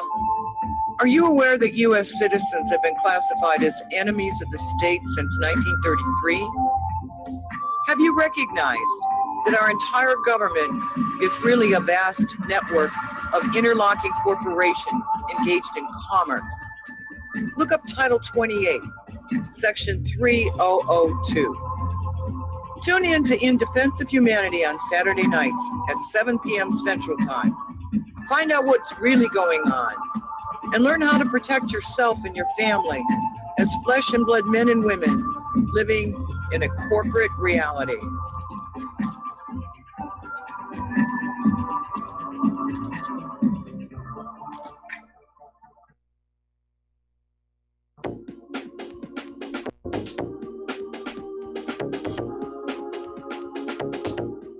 What really happened with your host, Mike Rivero. You're listening to the Republic Broadcasting Network. Here is your host, Michael Rivero. And aloha, America. Welcome back to our show here. Last segment of our program today here. Interesting little story coming out of Sputnik News. And it has to do with facial scanning. And this one involves Taylor Swift, who apparently has been using the facial scanning system on fans to look out for stalkers. And according to Rolling Stone, Taylor Swift has been surveying her fans by means of covert facial recognition technology. Taylor Swift has not commented on the report yet, but the news has sparked an ethical debate among civil rights groups concerned with privacy. Now, here is the interesting part. Quote, stalkers are a generally scary phenomenon, and everyone understands why someone like Taylor Swift would want to be protected against them, end quote. This is coming from Jay Stanley, the American Civil Liberties Union's senior policy analyst, in an interview in The Guardian. So apparently the ACLU is okay with this idea of constantly scanning people's faces here. All right, let's skip on down. I don't have enough time to do this one here. Apparently over at Facebook, there's actually a bit of a revolt among the fact checkers. And many of them have come forward to say they've lost trust in the social media giant after it did little to actually crack down on the fake news. And Brooke Binkowski, who is a former editor at Snopes, is saying they just used this for crisis PR. They made a big deal of saying, we've hired these fact checkers, and then basically ignored them. And the other part of it, of course, was the hypocrisy of Facebook over the recent Soros scandal, where the company admitted to paying a Republican public relations firm to cast liberal critics as operatives for liberal financier George Soros, following the expose in the New York Times, which shed light on a wide scope of questionable damage control techniques used by the social media checker, the social media giant, as it were here. By the way, talk about hoisting with your own petard. Yair Netanyahu, son of Benjamin Netanyahu, has been banned from Facebook over anti-Muslim posts. And it was basically, it was pretty offensive. He said there'll not be peace here in Israel-Palestine until 1, all the Jews leave the land of Israel, 2, all the Muslims leave the land of Israel. I prefer the second option. And the post gained a lot of traction in Israel, saying it had garnered over 750 reactions as of Friday evening, but Facebook thought otherwise. So... Meanwhile, YouTube has so far removed 58 million videos featuring hateful or inappropriate content. And it's ironic because YouTube was once seen as a safe space free from government regulation and censorship. But they've gone over to the dark side of the force. The whole point of YouTube was being able to put stuff up there. All right, there's the music. Time for me to get on out of here and get something useful done with the rest of the day. Please stay tuned for John Stadmiller. I'm sure he's got lots of interesting things to share with you as well. Please take what you learn here, share it with everyone that you know, private email, face-to-face conversations. Forget about Twitter, Facebook, and the rest of it. They're so heavily filtered. And by the way, I got an email saying they're now filtering all communications coming out of Paris about the yellow vests. So we'll be back tomorrow. Have a good evening. Aloha, America.